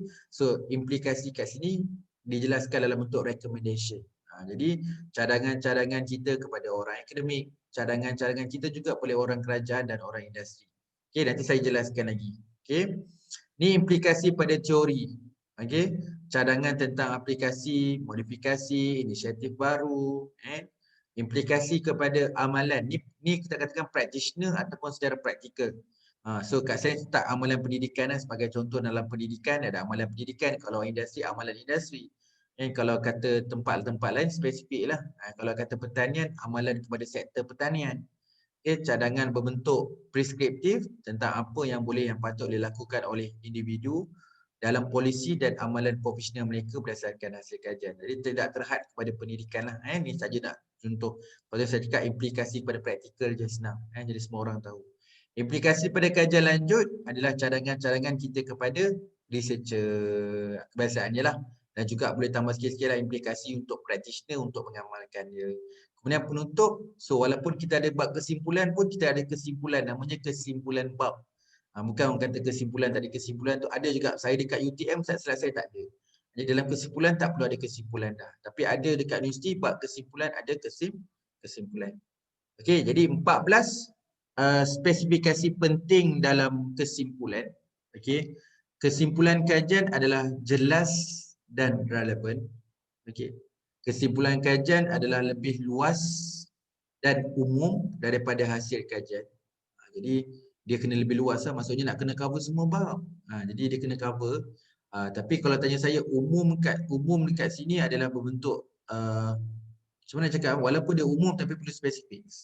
Sebab kita tak nak bincang benda-benda lain-lain dah. Kita nak cerita benda-benda utama je. Cerita benda dalam problem statement, itu pun ringkasan problem statement. Apa kita punya objektif, secara ringkas statement objektif tu lah. Walaupun objektif you panjang, dekat bahagian ni pendekkan objektif sebab nak tengok objektif utama sahaja. Kan? Nombor 3, kesimpulan kajian disusun secara koheren dan logik. Nak beritahu lah ni teknik kan. Jadi betul ke dah setiap ayat demi ayat, perenggan demi perenggan, kalau kita baca kesimpulan tu ikut turutan. Ada kesinambungan antara perenggan pertama dan perenggan kedua. Kan? Kesimpulan kajian terbit secara logik daripada hasil kajian, so tidak membincangkan perkara-perkara lain, hanya membincangkan perkara-perkara yang berkaitan dengan penyelidikan, melainkan di bahagian cadangan. cadangan kita boleh menyentuh perkara-perkara lain, contoh nak menggabungkan dapatan kajian ini dengan kajian-kajian lain, itu tak apa. Kesimpulan kajian disokong oleh bukti yang dikemukakan, apa saja ini yang berlaku bila you nak mencadangkan, dalam nak mencadangkan apa-apa saja pun kita kena adalah citation, janganlah kita terror sangat. Okey, dicadangkan kajian akan datang menggunakan kualitatif. Explain sikit kualitatif macam mana, buku apa, teknik apa, so ada citation kat situ. Okey, kemudian implikasi kita punya sumbangan secara logik kepada hasil kajian. Yelah, kenapa katakan logik? Ini yang penting ni. Tiba-tiba sebut beri sumbangan pada kerajaan, tapi dekat bab 1, bab 2 langsung tak sentuh pada kerajaan. Ini saya nak tekan lagi slide satu lagi nanti. Okey, implikasi kepada teori adalah jelas dan relevan. Make sure jangan lupa dekat bahagian yang terakhir, bahagian perbincangan dan kesimpulan, highlight balik sebut perkataan teori, dah tak sebut dah. Dalam perbincangan, dalam dapatan, perbincangan, kesimpulan, tak mention langsung sekali perkataan dengan teori. Maksudnya you tak dapat memperjelaskan. Okey. Kemudian implikasi kepada tadi dalam bentuk knowledge, pengetahuan dalam ni. Sekarang ni kita pergi pada practitioner, kepada amalan pendidikan. Amalan pendidikan ni bawa masuk daripada practitioner lah, practical. Nanti saya ubah sikit lah, sebenarnya bukan amalan pendidikan. Nampak macam kita bincang orang dalam bidang pendidikan je. Tapi walhal lebih kepada orang yang praktikal lah industri. Implikasi kepada kajian lanjut adalah jelas dan relevan. Cadangan maksudnya kajian lanjut tu. Cadangan kajian membabitkan tindakan yang boleh dilaksanakan. Tu logik. Janganlah mencadangkan sesuatu yang kita tahulah kita tak buat research, kita main cadang. Tapi kalau boleh, biarlah secara logik dia, extension je orang boleh ambil dan terus buat. Bukan hanya orang memikir, tak boleh nak buat. Memikirkan apa yang logik orang boleh buat. Aliran idea dan hujah dalam kajian ini adalah menarik dan meyakinkan. Okey, soalan belum terjawab atau soalan baru diterbitkan daripada kajian. Jadi, jangan membicarakan isu-isu lain. Ibarat ada juga yang calon sebenarnya dia cerita isu baru yang menyebabkan orang dah hilang value dalam dia punya tesis. Jadi orang tengah seronok baca kita punya tesis, menemukan apa yang you dapat, memberi sumbangan dan sebagainya, tetapi disebabkan bab 5 you menimbulkan isu baru yang menyebabkan kita rasa lah kenapa isu ni tak cover sekali hari tu. Jadi berhati-hati juga nak tulis dalam bahagian cadangan supaya cadangan itu lebih kepada nak menjadikan kajian ini ada kesinambungan. Bukan nak menjadikan bahawa kajian ini tidak lengkap, bahawa kajian ini tidak mengkaji benda yang penting.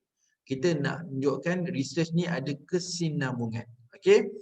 Last sekali penutup bab 5, kesimpulan bab adalah persesuaian lah. Namanya kesimpulan bab pendek, jelas dan ringkas. Okey, secara last yang terakhir macam tadi juga dalam bab perbincangan, bila kita mensintesiskan. Jadi sintesis bila letak table tu sintesis lah. You mampu mengupayakan mengapply beberapa bab dalam tesis disimpulkan dalam table. Tu sintesis lah, dan menyimpulkan hasil kajian dalam pernyataan lebih umum. Kat sini saya kena betul lah ayat ni. Kalau kata umum kan jadi macam tak tepat lah. Jadi lebih umum tapi ringkasan daripada ringkasan pernyataan lebih ringkas. Contohnya pernyataan spesifik yang ringkas. Bukan pernyataan yang lebih umum. Takut nanti umum nanti buat benda umum pada ada sampai bab 5. Dia kena cerita benda ringkasan ringkasan spesifik. Ringkasan secara spesifik. Jadi kena spesifikkan dia apa, tapi secara ringkas. Spesifik yang secara ringkas. Hasil kajian yang mempunyai makna yang lebih luas, kesimpulan kajian lah. Mencadangkan kegunaan hasil kajian kepada teori, kena kaitkan tu cadangan kepentingan hasil kajian kepada teori. So ikat itu adalah implikasi kepada teori. Kemudian cadangan kepentingan hasil kajian kepada practitioner. Kat sini bagi contoh amalan pendidikan. Maksudnya beri tunjuk dari sudut sini implikasi pada teori, sini implikasi kepada practicals. Mencadangkan hasil kajian lanjut berdasarkan hasil kajian. Maksudnya cadangan kajian lepas, ini implikasi pada cadangan kajian akan datang. Okey, kita dah habis dekat bab perbincangan dan kesimpulan. Okey, saya nak buka soalan supaya saya nak masukkan satu bab lain. Jadi saya buka soalan untuk rakan-rakan sebab kita dah ujung Tapi yang best sebenarnya dalam saya tak sabar nak share lagi yang slide yang saya buat malam tadi. Seronok pula malam tadi bila yalah kena ambil juga painkiller. Ambil painkiller semalam saya tak balas. Lepas maghrib je saya terus tidur dah. Saya kena take 5, lepas tu petang tu saya dah buat fisio, lepas tu malam tu saya kena tidur awal. Minta maaf lah mungkin sahabat-sahabat bukanlah nak cerita masalah saya memang sleep disk saya tak operate. Saya daripada dulu lagi, saya memang waktu bila saya agaknya saya tak cukup rehat. Saya punya muscle agak stres. So bila masa tak stres, ubat saya adalah 3 perkara lah. Saya sepatutnya kena benda tu kurang lah. Saya memang setiap bulan saya kena ada acupuncture, bekam, memang saya kena buat fisio sekerap yang mungkin, maksudnya dapat setiap hari lagi baik. Dan saya kena saya dia memang orang yang kalau boleh saya kena pergi. Saya kena massage urut, kena pergi spa. Kadang benda-benda tu bagus untuk saya lah. Terapi untuk saya. Selain daripada tidur lah. Tidur merupakan benda yang paling kronik lah, saya tak cukup tidur. Lepas tu bangkit awal sebab tak biasa tidur awal malam sangat. Jadi bangkit semalam cergas. Perut lapar, makan sekejap. Terfikir kat you all. Saya dah macam saya say like, promise lah. Apa nak kena buat something supaya you all boleh faham. Kalau dekat cohort, saya boleh lukis kat whiteboard. Tapi dengan you all nak buat macam mana. Jadi duduklah sekejap, pukul 3 pagi juga baru siap kan. Jadi so sambung tidur bangkit solat subuh je, tidur balik. So agaknya painkiller tu dah hilang. Bangun pagi jadi berat balik badan. Jadi itulah buat sikit-sikit fisio tadi. Lepas tu yang saya lambat tadi tu, minta maaf. Alright. Maksud SD tu sleep disk. Kan. So tulis SD, segan nak tulis sleep disk, nak tulis SD je. Okay. Alright, tapi condition okey lah. Dia recovery lah. Konsep saya sebab saya tahu saya tak nak pergi hospital. Saya tahu saya dah seksa 2 bulan saya MC, sebulan saya tak boleh nak berjalan. Saya dah tahu dah. Tu jangan cerita nak pergi tandas lagi macam mana keadaan. Saya dah rasa dah serik tu. Jadi saya takkan benda tu nak berulang 2 kali lah. Jadi cara sebelum nak jadi benda tu ada signal je, better rest. InsyaAllah. Okey, boleh ulang semula tentang soal sidik yang cikgu cakap 5% orang tak jawab, boleh ambil lagi takut. Okey, sekejap Mazina tanya, saya kena faham soalan ni. Boleh ulang semula tentang soal sidik yang doktor cakap jika 5% orang. Okey, macam ni. Dalam ini nak kata citation ni tak ada dalam buku student saya pernah ditanya, tapi dia tak jawab. Dia tak boleh nak jawab dengan baik. Dia ikut tesis saya. Dalam tesis saya ada citation saya mention bahawa sekiranya soal sidik kita, yelah kita tahu soal sidik kita. Soal sidik kita hantar lepas tu pulang. Kita bukan ada kat situ. Dia post, dia email. Jadi dapat kat kita. So bila dapat kat kita, kita nak start key in. Kita dah susun dah. Biasanya soal sidik. Satu bunyi soal sidik jangan letak nombor. Kalau letak nombor-nombor, orang tak nak jawab. Kalau saya personally, kalau siapa buat soal sidik letak nombor siri kat depan, saya tak jawab. Sebab saya sedang diperhatikan dan you tahu siapa saya. Jadi kalau tanya saya, orang takkan jawab. Dalam kuantitatif, you tak perlu tahu siapa yang jawab. Itu jelas dalam soal sidik. Bila dia letak nombor siri, saya takkan jawab. Saya cakap dengan kawan saya, kau tak faham kelebihan soal sidik. Soal sidik ni nak menjaga hak partisipan dan kita tak perlu tahu dia siapa. Yang kita cuma tahu orang tu jawab adalah orang yang selayak dia jawab soal sidik sebab dia antara orang unit analisis dan sampel yang kita dah pilih. Jadi tak perlu letak maklumat nama dan sebagainya. Saya kalau soal sidik minta nama, saya tak jawab. Sebab sebenarnya you tak faham tentang apa itu soal sidik. Itu nombor satu. Yang kenapa soal sidik you ramai yang tak jawab, you kena consider yang ni sebab dia letak nombor series. Kalau you nak cheating, bukan cheating lah, nak cuba something like nak sorok. Sorok dia belakang stem. Kalau saya dulu memang ada part yang saya nak kawal sebenarnya, tapi saya nak bagi orang jawab. Saya buat kerja, contohkan kita ada buat sampul surat untuk orang post balik kat kita kan. So sampul surat tu dah siap tampal stamp, tapi sebelum saya tampal stamp kat belakang tu saya nombor 13. Dalam sistem saya tahu 13 tu siapa. Jadi bila saya dapat je soal sidik tu, saya akan campur stamp, saya tengok nombor kat belakang tu 13. Jadi saya tahu 13 orang dah jawab. Tapi saya takkan tulis nombor siri saya dekat soal sidik. Cara yang kedua pula, kita boleh gunakan dekat stapler. Tapi stapler saya jangan buat, tapi ada kawan-kawan saya buat okey je. Maksudnya sebelum stapler tu tulis halus je, 13, stapler, orang tak nampak. Jadi bila soal sidik tu dapat nanti, cabut je stapler tu, tahu ini orang 13. Ada orang lagi rajin letak dalam sampul surat. Sampul surat tu tulis kat dalam lah, dijorok kat dalam sikit lah. Buka je sampul surat tu, tulis kat dalam. Jadi macam-macam approach. Orang buat coding secara hidden, tapi orang tak letak secara appear, letak kotak kat luar, letak nombor siri. Tak payah.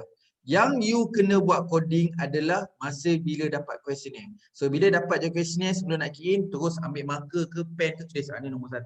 Ni maksudnya nanti bila you key in, ikut susunan nombor 1. Ni tak lengkap lah. Nombor berapa? Nombor 1. Cek balik soal CD nombor 1, takut kita salah key in.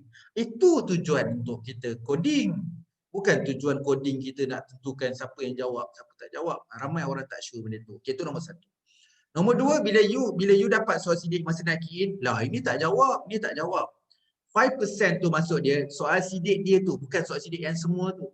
Soal sidik yang kita dapat 1 tu, you tanya soalan 100 soalan dalam tu. Kalau 5%, maksudnya kurang daripada 5%. Maksudnya ada 5 soalan tak terjawab. Bolehlah kita gantikan nilai min. Contoh dia macam mana? Kalau skala Likert tu 5, rata-rata soalan nombor 37 tu rata-rata orang jawab 45. Tapi kita tengok nilai min dia 4.4. Jadi tandakan bahagian orang tak jawab tu, bulatkan segi 4. Tandakan segi 4. Tengok nilai orang lain tu jawab macam mana. Berapa nilai purata dia. Kalau nilai purata dia 5, bulat dia 5. Kalau nilai purata dia 3, bulatkan 3. Tapi kita ada perpuluhan yang hampir. Kalau contoh 3.7, bulat 4 lah. 3.4, bulat 3 lah. Jadi untuk 5% saja. Kalau 100, 5. Kalau 6, ada 6 bahagian tak jawab. Kena buang soal sidik tu. Sebab dia dah lebih pada 5%. Jadi rujuk pada soal sidik 1/1. Satu soal sidik tu tak lengkap. Berapa persen? Lebih 5% ke kurang 5%? Kurang 5%. Kurang 5% boleh tanda dengan nilai min. Banyaknya orang tanda kat mana? Kita ikut nilai min. Itu contoh dia. Okey. Itu maksud soalan Mazina lah. Yang lain, ada yang bagi cadangan tak apalah.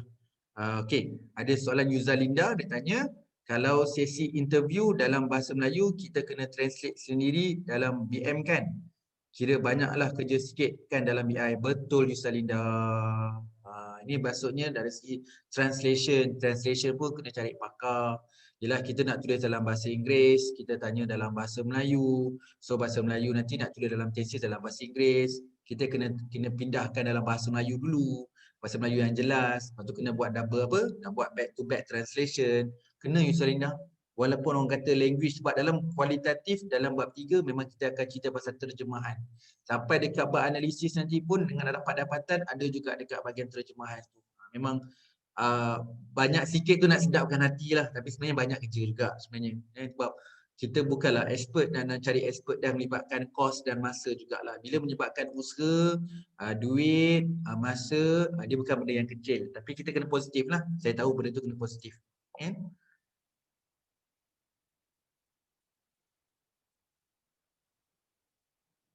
Okey, ada soalan? Ada soalan? Saya buka soalan sebab saya plankan lepas you tanya soalan ni saya nak ambil take 5. Ambil air sikit. Lepas tu kan kita sambung pada next apa yang topik baru tu lah. Topik baru tu penting. Saya rasa semua orang kena join.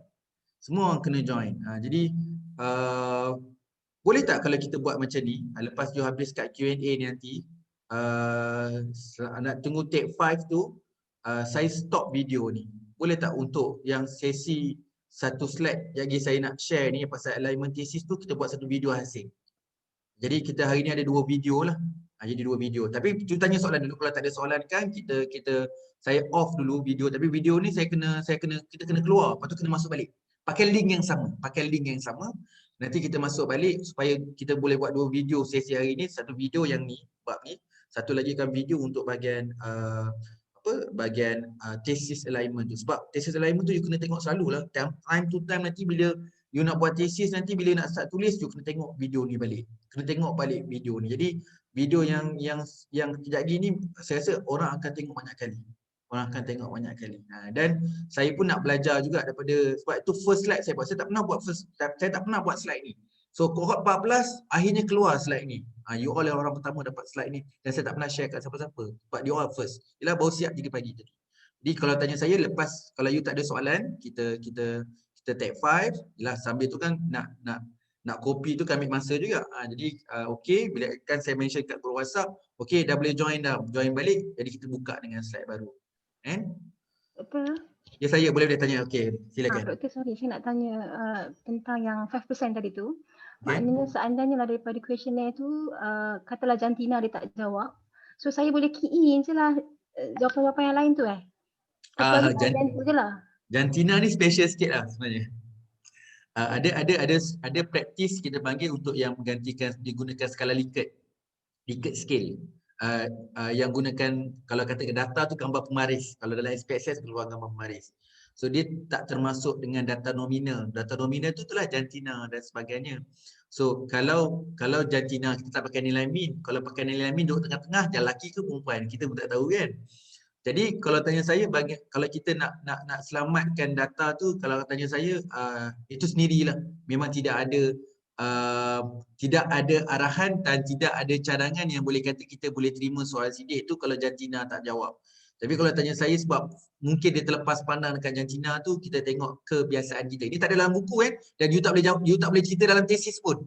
Maksudnya kita tolong wakilkan saja untuk dia, dan you rasa tengoklah pada tulisan tu, daripada jenis cara tanda tu, you boleh merasakan dia adalah lelaki atau perempuan. Tapi tolong jangan explain dalam tesis. Sebab menjadi satu kesalahan, kalau orang tak tanda jantina, maksudnya tak boleh ambil soal sidik tu. Tapi disebabkan kita nak ambil juga soal sidik tu, kita kata wakilkanlah, tengoklah jenis-jenis, kita pun ada kawan lelaki, kawan perempuan, tengoklah tulisan ni lelaki ke perempuan dan sebagainya. Jadi itu keputusan sendiri. Bahagian nominal memang bahagian sendiri sebab dia bahagian depan. Bahagian yang tidak boleh digantikan dengan nilai min. Kalau skala Likert, kita memang ada sangat setuju, tidak setuju, neutral. Jadi kat situ memang kita boleh gantikan dengan nilai min. Tapi kalau jantina dengan jadi min, keluar jantina nombor 3 pula nanti. Yang tu tanda sendiri, you rasa mana-mana saja. Okay, Doktor. Thank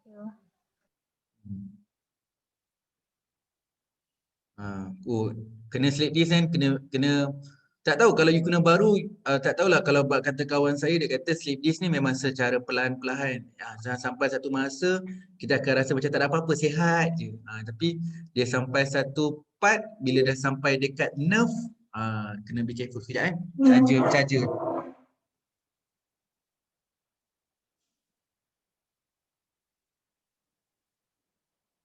Okay, sembang-sembang je lah. Kalau kena dah sampai dekat nerve, maksudnya sampai nerve. Kita slip disc, dia tengoklah slip disc dia sampai atas kat leher ataupun dekat pinggang. So kalau pinggang kita punya nerve adalah dekat atas sikit je dekat buku lali tu. So dia ada urat-urat kat sebelah, you kena main urut je kat situ. Kalau kat situ cramp, maksudnya macam saya lah, sebulan tak ada jalan. Sebulan tak ada nak berjalan. Itu dah climax. Tapi sebulan kat jalan tu nak cerita sikit lah. Itu memang saya cari pasal lah. Saya 5 hari dekat UUM. Masa tu saya duduk dekat Maybank. Saya jalan kaki daripada Maybank tu dekat ke EDC. EDC jadi apa sekarang?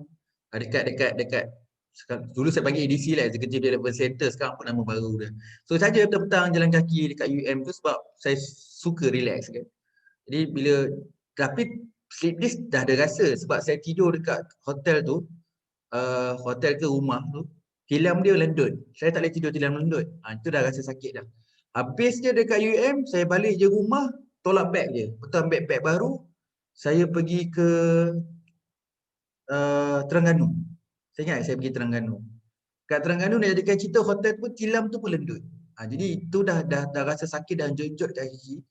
Balik sampai kat rumah, besok saya kena cover 5 hari kat UKM. Straight forward. Straight lah, maksud straight. Sampai dekat UKM, hari yang ketiga, saya bangkit je tidur, nak berdiri habis. Itu cerita saya kena ingat sampai bila-bila. Bila habis tu maksudnya memang tak boleh buat apa. Orang nak dukung saya masuk dalam kereta pun seksa. Jadi seksanya susah korang. Dah lah badan kita besar. Jadi duduk naik wheelchair, duduk kat hospital dah kata apa, Fazli you kena operate. Tapi rezeki saya lah, akhir-akhir lepas communicate dengan kawan, doktor tu kata, doktor gentle last. Ni doktor saya beritahu, dia yang kata operate. Apa nak Fazli, operate je lah. Dia kata, tak, boleh tak saya pergi option yang terakhir, apa yang ada. Bagi saya sebulan ke 2 minggu ke, at least saya cuba alternatif. So dia kata macam ni, Fazli, you tak boleh alternatif lah, you tak boleh. Kalau you nak juga, you jumpa doktor sukan. Sport punya ni. Jadi jumpa doktor sukan dekat, dia sebenarnya dia serve dekat Hospital Kuala Lumpur, tapi queue panjang. Saya tak boleh tunggu queue dia. Jadi dia punya schedule hari Sabtu dekat Hospital Tawakal, KPJ. So saya pergi KPJ Tawakal lah. Saya respect lah dia sebab dia je antara orang yang akan sentuh ataupun pegang badan saya. Maksudnya dia akan pegang ibu jari saya, pegang lutut, dia akan lipat kaki saya, dia akan tengok curve, dan dia pakai buku. Pernah belajar tak? Kita belajar matematik dulu ke buku graf. Dan dia pakai manual. Dan saya suka cara dia. So dia kata, okay, condition you macam ni, dia buat L, dia buat macam lukis, condition you titik you kat sini, kaki you macam ni sebagai. Okay, next week you jumpa. Dia tukar structure. Fazli tak boleh pakai kasut ni, you kena pakai kasut sport. Saya ada beritahu pakai kasut acid, jangan pakai kasut lain. Dia kata kasut acid make sure ada tulang macam ni. Dia yang beritahu tilam kena tilam flat. Dia ajar saya semua benda tu. Lepas tu dia kata the best part is sejuk dan panas, main air panas dan main air sejuk, letak kat badan, exercise fisio kena buat. So dia bagi saya exercise apa saya kena buat. Setiap minggu saya jumpa. Itu je ubat saya sekarang. Ubat saya tu je lah untuk cover sleep disc yang terbaik lah. Tapi betul lah, saya pentingkan terapi sebab tu saya ada kat rumah, saya ada kursi urut, lepas tu saya ada pemijak kaki yang supaya saya boleh stablekan kaki saya. Lepas tu kemudian saya kena ada rendam air garam, lepas tu saya buat bekam, saya buat akupuncture. Jadi semua tu saya buat. Jadi tapi cara saya makan, cara saya duduk, cara saya berjalan, cara saya kayuh basikal semua ada teknik. Semua kena ada teknik. Tapi baguslah, disiplin lah untuk kita lah sebagainya. Disiplin lah. Jadi betul lah, memanah, naik kuda, berenang, itu semua solusi untuk conditionkan badan kita jadi balance lah. Tapi saya terpaksa buat sebab saya memilih operate tu adalah solution yang terakhir.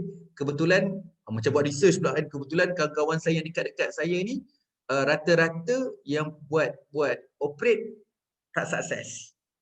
It's not success lah. Maksudnya bukan bila operate tu kita nampak dah boleh buat aktiviti macam biasa. Tapi nampak macam ada problem juga, ada yang failure. Jadi tak payahlah buat fisio lah. Jadi buat fisio je. Tapi fisio tak hilang. Sleep disc tu ada, dia tak hilang. Dia ada kekal je kat situ. Dia tak boleh hilang macam mana pun. Okay. Nanti saya bagi Dr. Fazil. Laki lah. Ada setengah tu sekian. Tapi Dr. Fazil tu memang dia akan monitor kita lah. Bayaran dia mahal sikit lah. Bukan bayaran kat doktor tu. One bill RM500. Tapi best yang KBJ tu dia bagi ubat. Ubat tu tak ada tempat lain. Saya minta maaf saya cakap ubat. Ubat maksudnya kita nak sihat. Sihat maksudnya kita nak buat fisio kena badan kena okey. Kalau tak okey macam mana nak buat fisio? Takkan nak terbaring je buat fisio. Dan ubat dia bagi tu agak tinggi sikit lah. Dan ubat dia pakai tu makan masa jalan tempoh jangan lama sangat lah. Sebab saya tahu ubat-ubat ni ada side effects. So saya ubat tu hanya diberi untuk orang sport. Jadi saya tunjuk dekat farmasi, mana you dapat ubat ni? Ubat ni orang tak boleh makan ubat ni. It's not just simply yang boleh makan. Jadi kalau atlet dia ada makan. Tapi sebabkan ubat tu saya ambil daripada doktor sukan, atau doktor sukan dia boleh release ubat tu. Saya pergi dah beberapa hospital semua, Fazli, how you get this medicine ubat ni kan? Itu daripada from sport. Oh, betul lah. Sport memang, sebab tu orang sukan ni dia nak recovery cepat kan, on bola. Sebab tu memang saya jumpa orang, saya pergi kat situ, saya queue kat depan sekejap, saya jumpa, ni player bola Selangor ni. Jadi, rupanya orang sport pun kat situ. Tapi campur-campur bil, minta maaf nak sebut dekat campur-campur bil RM500 lah. Tu jangan terkejut pula, mahalnya sekali jumpa sekejap je, tak sampai sejam RM500 kan. Ubat tu yang mahal sebenarnya. Okay. Betul, workout dengan weight training betul, kena buat lah. Kadang-kadang kita duduk kat kursi lama, itu masalah dia patutnya duduk bangkit. Lepas tu kaki kita pun tak boleh nak turun pijak lantai tau. Macam sleep disc you kena ambillah bangku yang kecil tu macam zaman dulu mak kita basuh baju tu, ambil bangku tu, duduk tu, lepas tu tempat duduk tu kan, letak atas kaki. Tu dari segi ekonomik kena ambil tahu. Dia sebenarnya sebab saya kata bukan beli kursi ekonomik, tapi kedudukan tekstur kita tu yang kena ekonomik. Okey, saya patah balik dengan soalan. Kesian Yusuf Linda tanya soalan. Okey, Yusuf Linda kata pilot study kena mengatakan dalam bab 3. Ya, saya. Bab 3 kalau condition ni metodologi dah. Ada orang yang bab 3 dia literature review, tapi namanya bab metodologi. Sebelum kita masuk bab 4 adalah analisis, pilot study kena dinyatakan dalam bab 3 di bahagian terakhir. Pilot study merupakan bahagian yang terakhir dalam bab metodologi. Ada. Itulah. Itu pun menarik juga tu. Macam kawan saya kata, banyak orang dapat sleep disc masa tengah buat PhD. Ataupun lepas PhD. Maksudnya, faktor orang kena sleep disc ni disebabkan oleh ni. Saya cerita sikit lah, bukan nak cerita pasal sleep disc kan. Orang lelaki kalau boleh jangan letak wallet kat belakang. Kan biasa kan kita duduk, wallet kita dekat belakang kan. Poket belakang, kita duduk dengan wallet, itu tak bagus. Tu kalau boleh tukar wallet letak kat depan. Okey, cara kita duduk tu kena belajar lah. Banyak kat internet tu. Cara yang duduk, cara yang betul. Jarak kita dengan meja, sit down tu benda tu kena ergonomik. Kenapa kita kena sleep disc? Kita kena duduk kat situ. Okey. Dan satu lagi, siapa yang selalu travelling? Saya selalu travelling. Itu juga masalah saya. Seat kereta kita memang akan ada potensi untuk dapatkan sleep disc. Memang seat kereta memang tak ergonomik pun. Jadi duduk drive kereta yang terlalu panjang, jernih. Macam saya kalau jernih, saya balik mersing. Nampak jauh tu Mersing kan. Ada masa saya daripada Lumut Manjung sebab ayah saya duduk kat Manjung, jadi nak drive nak balik ke Mersing straight forward. Jadi saya banyak checkpoint yang sebab tu kalau ada jalan awal saya dia tahu dah kita lepas subuh je kita keluar sebab kita nak relax journey. Berhenti makan pagi kat sini, lepas tu berhenti kat sini, berhenti jumpa sama kawan, pergi jalan. Kadang-kadang sampai petang juga sampai Mersing. Tapi relax. Jadi kita tak boleh push drive. Jadi saya punya pantang sekarang tempat tidur, tilam saya, kasut saya tak boleh pakai kasut sebarang. Sebab kata kawan, mahal kasut kau macam atlet tak pakai kasut. Sekejap-kejap tukar. Dia kata tak boleh, aku kena tukar selalu. Lepas tu kereta, seat kereta kena carilah support. Kadang-kadang seat kereta nak bagi kita sedap untuk orang sihat. Bagi orang yang ada sleep disc memang ada problem. Seat kereta dan sebagainya tu kena ada. Tu ada tip-tip sikit lah. Tip, kita biasa duduk lama. Dalam kereta lama, duduk kat kerusi depan notebook lama, cara kita tangan macam ni. Kan? Sebab tu kawan kata, kadang-kadang aku cakap, aku terasa orang yang pakai mouse dengan orang yang tak pakai mouse, orang yang tak pakai mouse lagi tinggi. Ya kan? Pakai mouse dia relax. Kau tak pakai mouse dengan duduk kat depan. Jadi cara tangan, kaki, badan semua kena tengok. Saya macam doktor tu saya ajar dia. Fazli, you banyak komputer lah. Duduk macam ni, dia kata. Kadang-kadang kita degil juga kan. Kita sengit-sengit duduk kan. Terima kasih Faiz, sahabat saya. Itu dah ramai orang cakap pergi gym. Itulah. Yang dekat depan mata tak pergi gym. Tapi itulah Faiz, saya buat macam fisio sendiri kat rumah lah. Ada step tu. Tapi bagi saya kena pergi gym jugalah. Tapi sebab time lah. Time tu salah diri lah. Kena cari juga macam mana pun. Okay, alright. Kita kalau tak ada soalan, kita off dulu. Kita off sambil take 5. Bukan take 5 tu sajalah. Itulah saya pun nak ambil air. Dan masa yang sama kita nak off. Tolong masuk link yang sama balik sebab saya nak buat satu video lain untuk sesi petang. Sesi petang ni pula. Sesi yang lepas ni supaya you all boleh tengok benda dia. Memang tak ambil lama. Tapi saya rasa banyak Q&A nanti. Jadi kita cubalah ambil sebanyak mungkin. Kalau tanya saya, memang kalau terlajak sikit, mohon maaf lah. Mungkin terlebih sikit 12.30. Kalau boleh saya nak cut off 12.30 supaya you boleh masak dan sebagainya. Tapi yang paling penting video ni dapat direkam dengan baik. Jadi kalau tanya saya, kita off dulu. Dan jadi boleh keluar semua dulu nanti kita sambung balik. Kita sambung balik dalam masa 5 minit. Nanti tengok je group WhatsApp. Kalau saya terlambat sikit tu maksudnya saya boleh masuk link sebab saya tak habis lagi. Kadang save ni ambil masa 5 minit juga. Alright, kita off dulu. Nanti kita sambung balik. Kita take 5 sekali. Alright. Terima kasih semua.